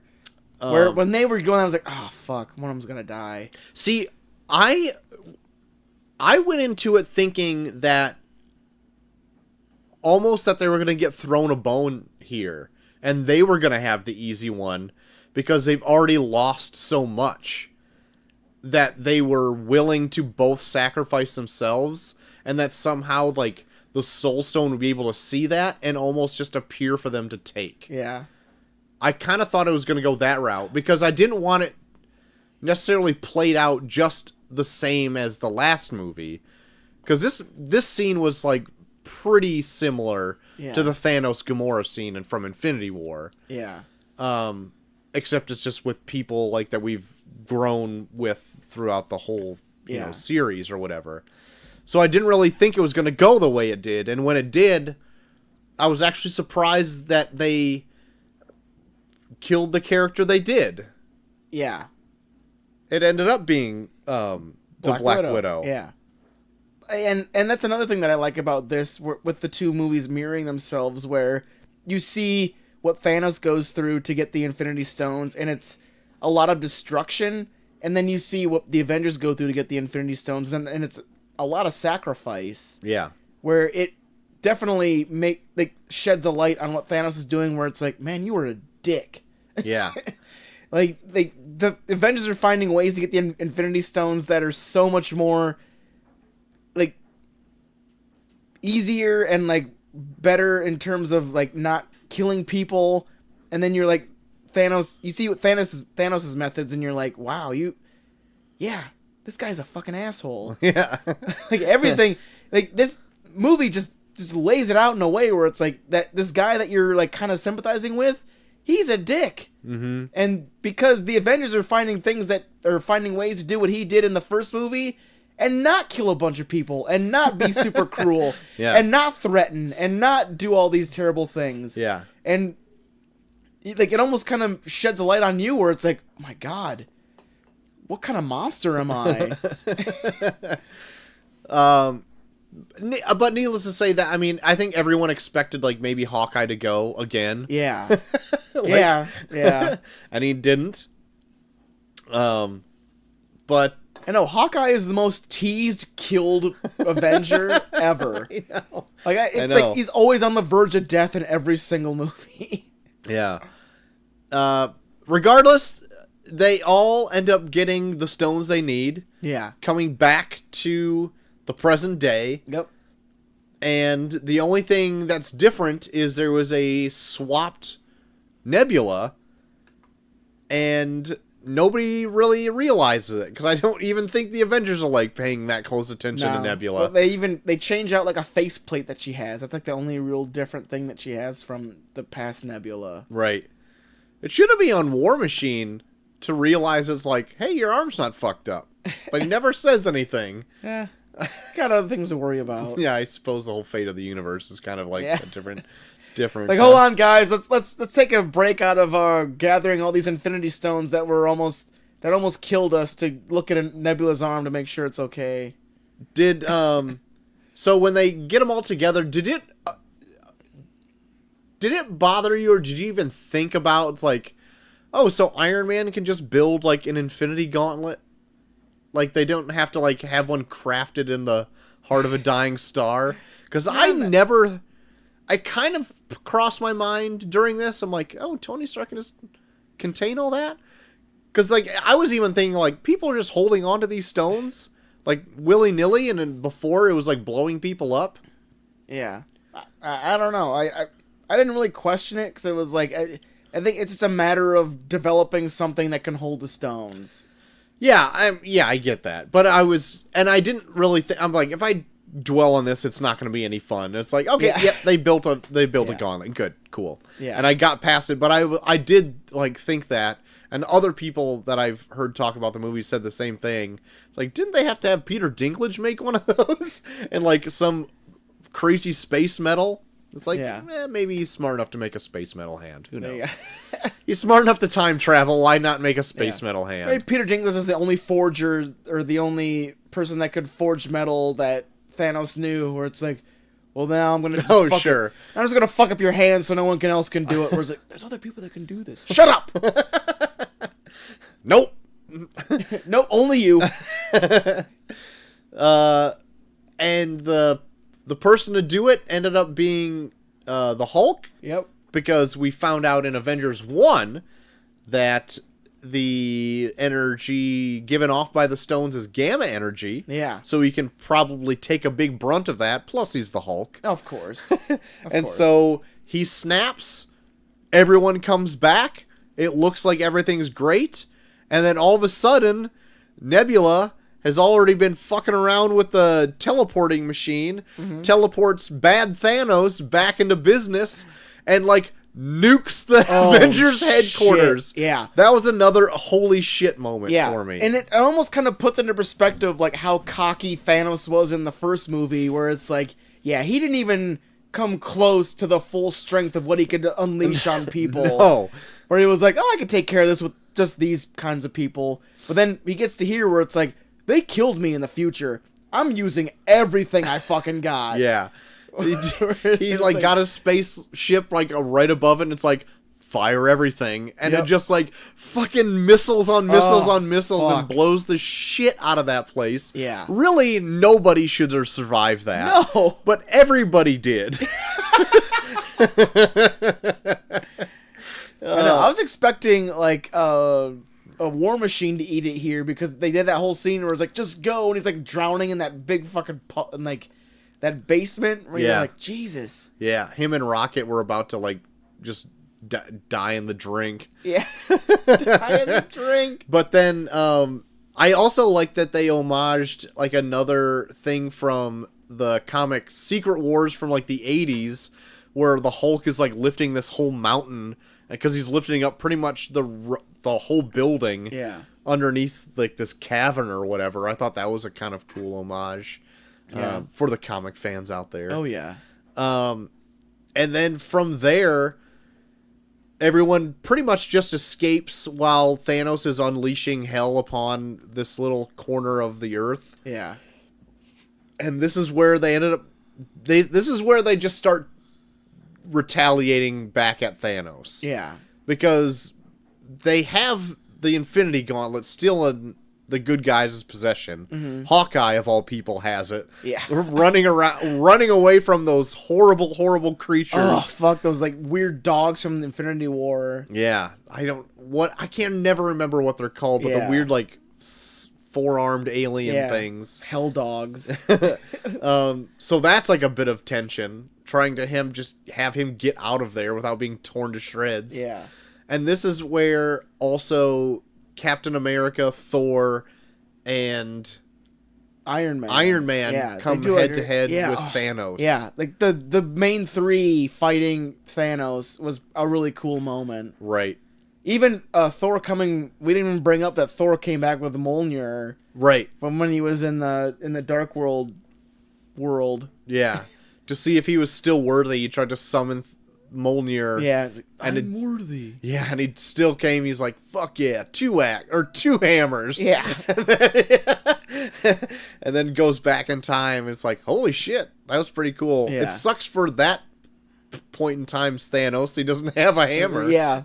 Well, no, because Captain America's gonna come back and bring it back. Yeah, that's right.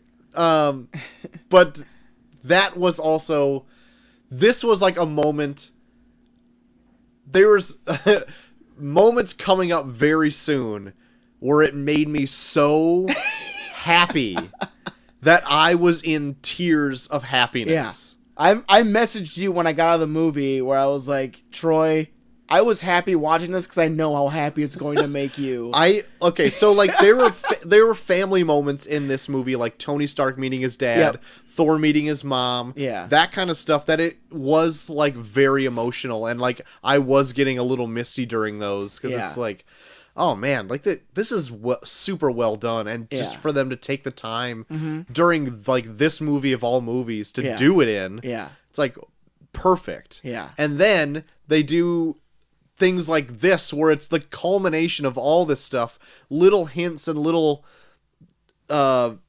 just like the smallest little millimeter of movement in Age of Ultron Yeah. where Captain America moves that hammer Yeah. and like Thanos has Thor dead to rights, and Yeah. all of a sudden you hear that wow, and like the hammer Yeah. coming at him, and then like Captain America catches it and he's got it in hand, and I'm just like had the biggest fucking smile on my face, and I could feel myself wanting to cry because I'm so happy that like all of these things have come now to fruition Yeah. to this big huge emotional peak of Yeah. this movie Yeah.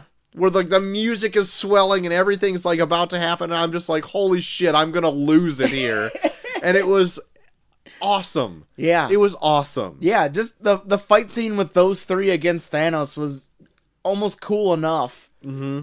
Where, yeah, you're just watching, like, Thanos, he's, like, fighting him off, but it's like, oh my god, you're watching these three just fucking working together. Uh-huh. Like, you've seen this for so many fucking years up to this point, and you're just, it's so, it feels good just watching, Yes. Yeah. just watching this, like the first time you saw these three meet each other, they were, like, beating each other up in a forest. Yeah. And now you're Yeah. watching them all come together to fight the most formidable foe in the MCU's history and just be like, this is so fucking good. Yeah.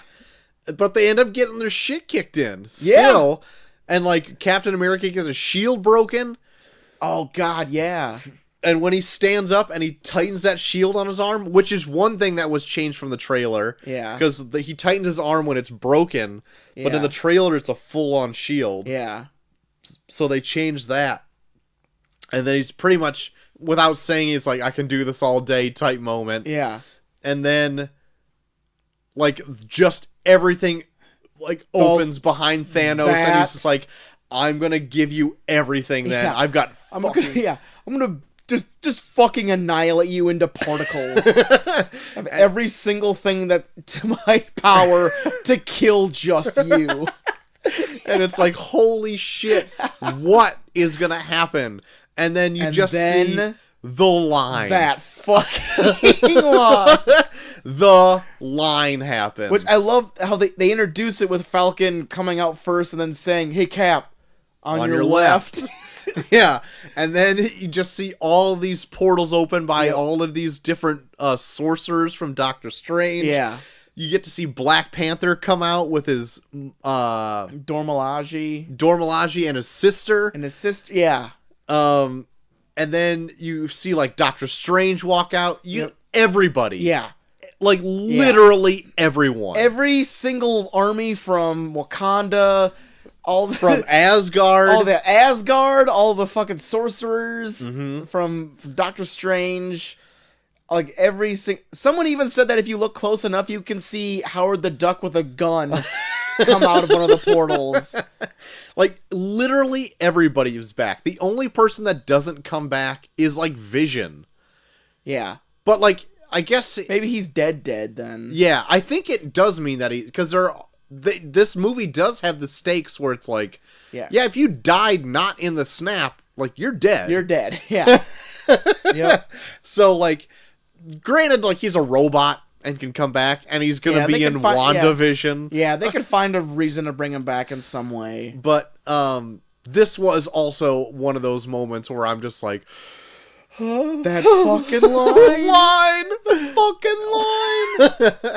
and then it was just like the full on like Lord of the Rings battle scene where everyone's just like, clashing. It reminded me of Ready Player One. If all of the faceless avatars in Ready Player One were things that I cared about. Yeah, for sure. Because it's literally like they're just like unleashing everything that you've invested your time and your feelings into over the past 11 years are just splooging all over the screen. Yes. We're like, Jesus Christ. I know. My God. It was so good. Yeah. And then the keep away with the glove was another awesome scene because like Spider-Man comes in and he puts on instant death mode or whatever it is and he's just stabbing all these dudes. Yeah. Gives it to Black Panther who has like another moment. Yeah, he does like a crazy running back moment where he's like taking it to the field goal. Yeah. So it's perfect. And then it all ends up being now Tony Stark against Thanos. And then this is like the point where it all culminates. Like, this is where you were at from Iron Man 1, and now you're here. Yep. Thanos has it on at one point, the glove with all the stones in it. And somehow Tony Stark does a switcheroo on him. Yeah. And gets all the stones onto his Iron Man suit and just says, like, I am Iron Man, snaps, and dusts everybody. Yep. Yeah, just dusts everything Thanos. It's like, oh my God. Yeah. Which I love that because, like, it harkens back to Infinity War when Doctor Strange wouldn't allow Tony Stark to die. Right. Because he's the only one, like, I feel like Tony Stark was kind of left alive because he's the one guy where, like, even though he works with the team, he always sets up something where, like, it all can set back on him. Yeah. Like, I think that's the one thing you kind of learn about Tony Stark as you go through is that he's not selfish. He just doesn't trust anyone else. Or even though he's part of the team, he's still going to set up a side plan where it's like, but they're probably going to fuck up. So I'm going to set it up where I take care of everything in the end. And I think that's why Doctor Strange is like, I got to keep him alive, because out of all the chaos, even though there's going to be all these people that'll be like, well, I'll step back and trust this person because I know they'll handle it. We need that one element to this that is like, nah, fuck everybody. I'll take care of it myself. To where once he's put in that position, he's like, I'm taking care of it, and then he does it. But then he can't tell him, because then he knows he'll die if he tells him that. Yeah, but I don't even think that, like, in this, Tony Stark has that selfish moment in this. It's pretty selfless. Yeah, but no, yeah, exactly. But it's selfless in a way where it's like, I can't trust anybody with it but me. Like, I'm still going to set up this side plan. Like, I'm going to trust the plan works, but I'm setting up the side plan for myself to do it. Because that's when he looks over, when he sees that everything else is done, and he's standing there and he looks over at Doctor Strange and he just points up where it's like, yeah, do what you're going to do. Because this is why you're still alive. Because everyone else went into this trusting the people around them, but you're the one guy that's like, I got to do it myself. So good. Yeah, it's so fucking good. And then, like, yeah, he dies. Like, Yeah. The stones were too much for him. And he croaks. I know, because I remember one of the major complaints about Infinity War was like, well, if Doctor Strange knows the ending, then why doesn't he just tell someone? Where it's like, well, the only person that he could tell was Tony Stark, and how willing would you be to go into the one thing that could save the world if you were like, well, you gotta die, though. Especially with Tony Stark, where, like, he ends up having this family. Like, would he have gone into this with the understanding that he will die? You're going to die in this. You have to accept the fact that you're going to die. Not a matter of if, it's you are going to. Yeah. It's so good. It's so good. Yeah. And then, so from there, we get a second line. Yeah. And it's like a funeral line where, like, everybody that was close to Iron Man at any point in time during, like, the whole film series is there for his funeral. Yeah. There was one person there where I was like, you look familiar, but I don't know what you are. It's the fucking kid from Iron Man 3. Yeah. I asked Dinosaur Neil that after I got out, and I'm like, do you I could place everyone but him. Yeah. The only person I could think of is that it's him. Yeah. The kid from Iron Man 3, but I had to look it up just to make sure. Yeah. And then it was, and I'm like, okay. They're really tying in everything. Yeah, everything.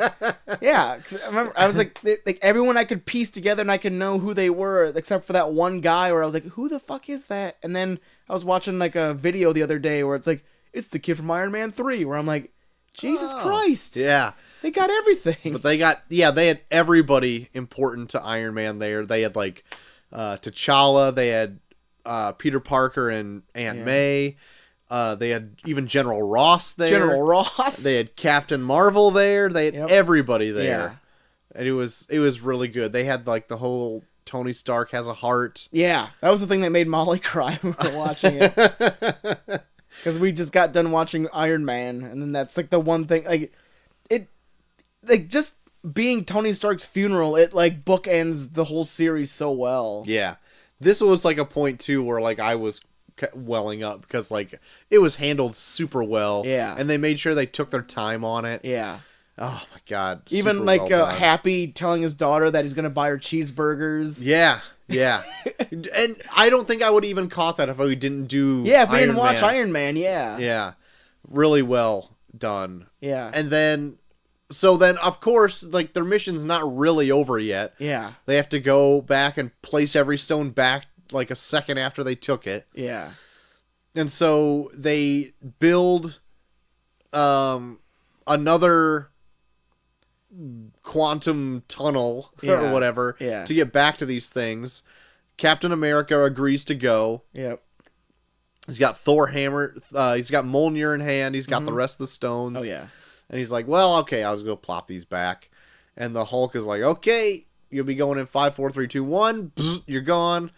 And now, because this is time travel, he'll be back in 5 seconds. 5, 4, 3, 2, 1. Yep. Doesn't show up. And like the Falcon and Winter Soldier, they're like, Hulk? Didn't turn him into like sperm, did you? Or whatever. Not anything that gross. That's like, just he didn't show up. So I don't know, where is he? And then they turn around, and then it's Old Man Rogers on a bench. And this is the point where I'm just like, oh God.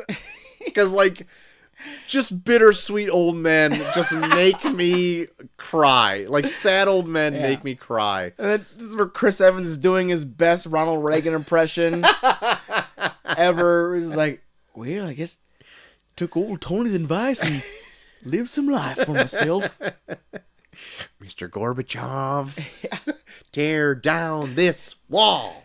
Got myself a sweetie back home. But yeah, I loved it because I really thought going in that would be the only really fitting ending if he gets to go back in time and actually stay there and actually live a life that he was meant to live. Yeah, I want to say I predicted it on one of our shows. I don't know. You might have to go back and re-listen, but I think I predicted it. Oh, look out! Just saying, look out! Hands up! Hands up! Predicted. Just saying, I might have predicted it. But I liked it quite a bit. And even to the point where Falcon goes over, he's like, well, how was it? And he's like, it was beautiful. It's like, oh my God. Oh God, this is beautiful. He's so old, he likes his life. Really good. And the CG on him to age him up was really good, too. It was pretty good. Really good. He hands off his shield to Falcon. Yep. So I guess we know the progression of the Captain America lineage is now on to Falcon and future stuff. Yeah. And a part of me felt like, too, that like maybe Captain America would have told Bucky that. Because it felt like Bucky was in on it a little bit. Yeah. Maybe he wasn't, but maybe that's just the vibe I got. That's like, he told Bucky that like, I'm going to go back and I'm not coming back. Yeah. And I know, because he's the one that points him out to... and he's like, you should go talk to him. Yeah. And doesn't both go rush over there. Yeah. So that's just what I got from it. Yeah. Which I think is really... I think that's even better. That he still confides in, like, his best friend. Yep. That he's like, I feel like he deserves this. He can have it. Oh, yeah. It's like, oh my God, what a fucking great movie. God damn. So good. So after this, Troy, where do you see the series going from here?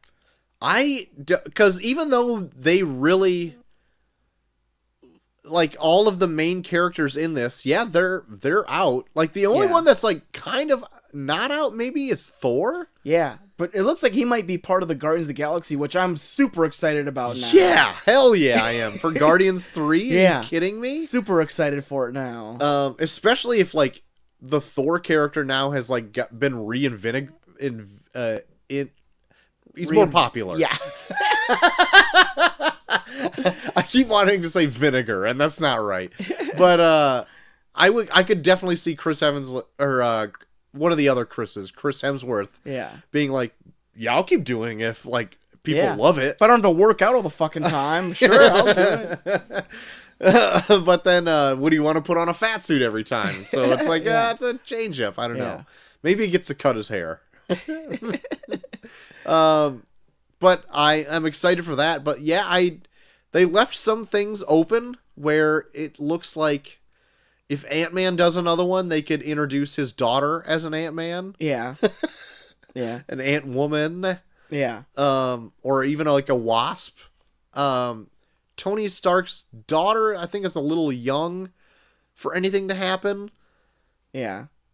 I know that she becomes like an Iron Man of some sort in the comics, doesn't she? Like, he doesn't have a daughter in the comics. Oh, okay. I thought I heard There's a something Morgan in the comics, Oh, but okay. it's like a weird, creepy cousin. Oh. And they just took it for namesake only. Gotcha. But, like, there is a girl Iron Man now.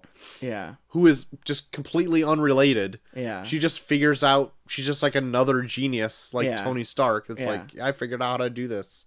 I reverse engineered your Iron Man suit and I made one for myself. Yeah.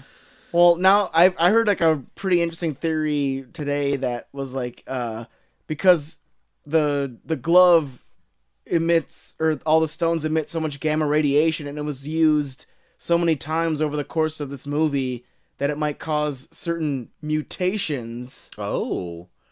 I was hoping that something along like that kind of line would happen, where like even though they set the rules in this where like, yeah, you can't really change what's already happened, but my thoughts going into like they went in and like they kind of changed the past enough where it like sparked something in history where now mutants exist. Yeah.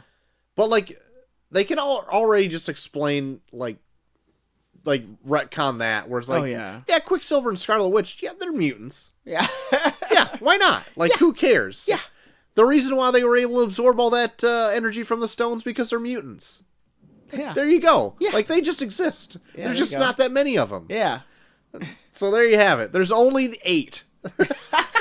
And it's the X-Men. That's what they are. There you go. But then I think I heard somebody else say, too, that, like, what would be fun to see is a movie about Captain America going back in time. Oh, I know. That would be super fun, too. He goes back to the 40s and then runs into, like, the Fantastic Four in the 60s. Oh, yeah. And they disappear, and then they come back in the present time. Yeah. And stuff like that. Yeah. Here's my question. How is he going to give back the Soul Stone? Like, that's especially to his arch nemesis. Yeah. Yeah. But I don't know. Like, somebody else was trying to, like, maybe explain that's like, well, if the Soul Stone's not there, does Red Skull have to be there? And if not, then he could just go in and be like, all right, well, here it is. Just throws it in the river. Yeah, throws it in the river. In that lake. Leaves, and then all of a sudden Red Skull just shows back up again. He's like, 9! Yeah. They killed someone for it. You think they'd keep it. Whatever. Whatever. I guess I'm stuck here in this fucking robe for the rest of eternity. Yeah. It's ever flowing. But yeah, I don't really know where it's gonna go. We have a not Scarlet Witch. God, well, we have a Scarlet Witch and Vision series coming to Disney Plus. Yep. There's a Black Widow movie. We've got a Winter Soldier and Falcon series coming to Disney Plus. Oh yeah. We have another Spider-Man after Far From Home coming. Another Captain Marvel probably coming. Yep. We didn't really talk about her coming back at the end. Yeah. And like the whole crashes through the ship. Yeah, like just tears shit up. Yeah. And then you get like the whole like female Marvel group like do a pose off. Oh yeah. I know. There was like a point where when it happened, then Molly like leaned over to me and said, "Now that's female empowerment." And I was like, "Oh shit, I didn't even realize they were all women." I had a few people mention that it's like, oh, that's just fan service SJW shit. It's like, shut the fuck up. I don't. For me, it was cool because I did not realize they were all women until someone pointed it out to me. Where I was like, that's cool. They're just all superheroes. Yeah. The weirdest part to me would be like, they're all standing there at the same time. That's weird happenstance. All the girls are just standing in one place. But it's like, who cares? They're fighting Sadie Hawkins style. Yeah. See, I really thought that was a cool idea. That they would even just have that for 1 second. Yeah. Just because, like, I have a daughter. Yeah. Why wouldn't I want her to, like, love the things that I like? Hell yeah. And this is a great way to get her into that. Hell yeah. So for somebody to be like, oh, that's just SJW stuff, and it's like, fuck off. Yeah. Like, who gives a shit? It's not even a minute of a movie. Yeah. Like 1 minute of a 3-hour long movie, and you're like, breaks it. Yeah. It's like, I can't fucking stand this shit. But then when Captain Marvel was like fighting Thanos, and Thanos goes to headbutt her, and she doesn't even flinch. Yeah. It's like, holy shit. It'd been really kind of cool to see like her just rip somebody's ass up. Yeah. But it's unfortunate that you kind of don't. You just see her like destroy a ship and like kind of hold Thanos off for a little bit. Yeah. But then like he takes the Power Stone and just socks her a good one into yeah. the end zone or whatever. But yeah, So many football references. I know. We're just huge sports guys. But yeah, all in all, like, this movie is great. I don't know where it's gonna go at all. Yeah. Did you stay for the very end? No. Where the end of the credits, they just tease like an Iron Man, like they have like the pounding on an anvil, Oh. but it's just the sound over darkness. And it's like, is that just a callback to the first Iron Man movie, or is that something to come? Yeah. I don't know. I don't know. I'm very curious on where the movies will go. Yeah. Because if you take I made the best analogy this morning when I was explaining like what Endgame was to somebody who hasn't yet to see it. All the 22 movies up to this point are all just chapters in a book. Mm-hmm. And now the book is closed. Yeah. And now they're going to write another book that's a sequel to this other book that we just got done, reading. That's like the best analogy I can come up with. Oh yeah, I know. Because the whole end of this, it felt like scenes out of a comic book where they're just, let's take all the characters and throw them together in this one big battle. Yep. Yeah. But it's also everything that you've started with. And now that like their story's done, this book is done, they'll go on to something. Another book will be written with different characters, all their stuff, and then we'll have a whole other chapter, even though it's going into phase 4 or whatever. But I feel like it's like book 2 Exactly. of a series. Exactly. But yeah, needless to say, we've droned on about this movie for a long time. Oh yeah. Almost as long as the movie itself. I love this movie. Oh, I know. Yeah, I'm hard pressed to say that I might like this more than Infinity War, just based on just the finality of it all. Yeah. I'm so surprised that like the Russos have so much clout in order to make these huge decisions in the Marvel universe that stick. Yeah. Because like like an Ant-Man movie is just like, yeah, they introduce like the quantum realm, which is like a big deal in this. Mm-hmm. But like in any other Russo movie, like Civil War, like it changed the way like every member of the Avengers look at each other from there on out. Yeah. Winter Soldier introduced like a whole Hydra thing which destroyed S.H.I.E.L.D. Yeah. And then Infinity War like wiped out half the population. Yeah. Like, and no other, like, they're not doing that in Spider-Man. Yeah. You know what he's doing in that? Fighting an old man. The Vulture. That's what he's doing. Oh, one more fact I wanted to say before we wrap it up. That whole ending fight scene. Yeah. I felt flew by. It was 40 minutes long. Yeah. And it felt like 10 minutes. I know.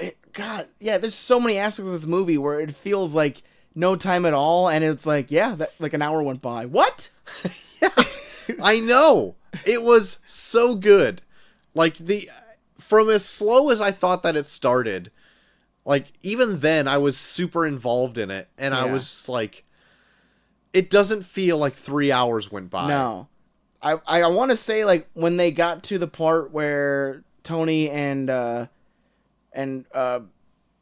Captain America go to like the 70s, I was like, I feel like it's longer, but this feels like maybe like an hour has gone by. And I bet that's probably like maybe like the 2 hour mark. 2 hour mark where Probably. you're like, fuck. Yeah, this movie just flies by. Yeah. Really good. So I would give the movie A+. Total A+. This back to back with Infinity War is like a 1-2 punch of greatness. Yeah, like, they don't get better than this. The Russos cannot do any wrong in the Marvel universe right now. No. It's like they just take aspects of every character that people love and they just amplify them to a point where you're like, well, shit, I just want you to write for these characters all the time now. Yeah, and it's amazing. It's amazing that all of this worked. Yeah. And the ridiculous premise they have for this movie. They introduced time travel. Yeah. In this movie alone. 11 years ago, this started with the simplest of ideas. Yes. And now we're here. And it's throwing all the goofy shit at the walls, and we're praising it. Yeah. It's insane that this even works. I'm losing my goddamn mind. Oh my god. I wish I could see it again sooner than I can. Yeah. But I probably won't even make it back to the theaters to see it Yeah. with my fucking schedule. Yeah. Unless on my vacation we The can next time cut I probably away. see this movie is going to probably be on the Disney Plus app. Probably. But yeah, I would implore everyone to see this movie. Yeah, go for Not it. if you haven't seen it yet already. Yeah. It made $1 billion. If you're like one of the 3 Americans that have not seen this movie yet, I Eric, go see this. yeah, no shit. I went and saw it Sunday morning because I thought everyone would be at church, and And they everyone went to was. church. They went to the Church of Marvel. Everyone went to Endgame instead. My God. Well, besides Endgame, JT, is there anything else that you were even able to get into this last week? Well, I've had a pretty zombie-filled weekend, Troy. Oh. Because there's a new series on Netflix called Black Summer Okay. that me and Molly have started. And I think it's probably the most effective zombie TV show that I've seen so far. Okay. Like, it's super low budget, and they keep it really grounded in terms of, like, what it is to be, like, in a zombie apocalypse, where, like, The Walking Dead is all about the kills and stuff. Like, in this, it's, like, they really build off of the tension, Okay. where you're put in a building, and you hear things, but you don't know what they are, or if it's a person, or if it's a zombie, or what it is. Even better than, like, the first few seasons of Walking Dead? I'd say so. Okay. Like, I'd say it's way more simple and less budget, but the things they do to build tension in scenes is like Molly is always like, we can't watch this past like 7 o'clock, so I'm not gonna be able to sleep, because there's a really cool like entire episode where they go into a school and like someone's fucking with them, and they never see who it is, and it's like, well, we know it's not a zombie because they're like, we're hearing voices and like doors are being closed and locked behind us, but you almost never see who it is. Uh-huh. Where it's like, and you're almost kind of left being like, what the fuck was that? Yeah. Like, it's cool. Like, the movie, like, the show bases more off of what you don't know as opposed to what you do know. And it's kind of terrifying in that way. So I really dig it. Black Summer. And all the episodes are like a half hour long. Nice. Even better. And me and Molly bought the game Days Gone. Oh, yeah. Okay. For PS4. It is terrifying. Okay. Like, just wandering around, because they have hordes just wandering throughout the whole map, and if you get stuck in one, you're fucked. Like, you're just fucked. You can't do anything. Like, and like, you just get to like, oh, there's a couple zombies there. Oh shit, I'm in the middle of a horde. And it's like literally like hundreds upon hundreds are surrounding you. Oh God. There was like one time I was like stuck in a dumpster, and there's just a huge pile of zombies just walking over me. God. It's terrifying. God. Like, you gotta find a place to hide, or otherwise you're fucked. Oh boy. And then like they make you do things where you have to like burn down nests, where like they're basically nocturnal, so they like hide in nests during the day. So like if you go out during the day and you find a nest, you like burn it. But then when you burn it, then all the zombies that live in there, like, just rush out and just chase you. And sometimes there's 3, sometimes there's 20 that come out of those. You have no idea who they are. And you have to, like...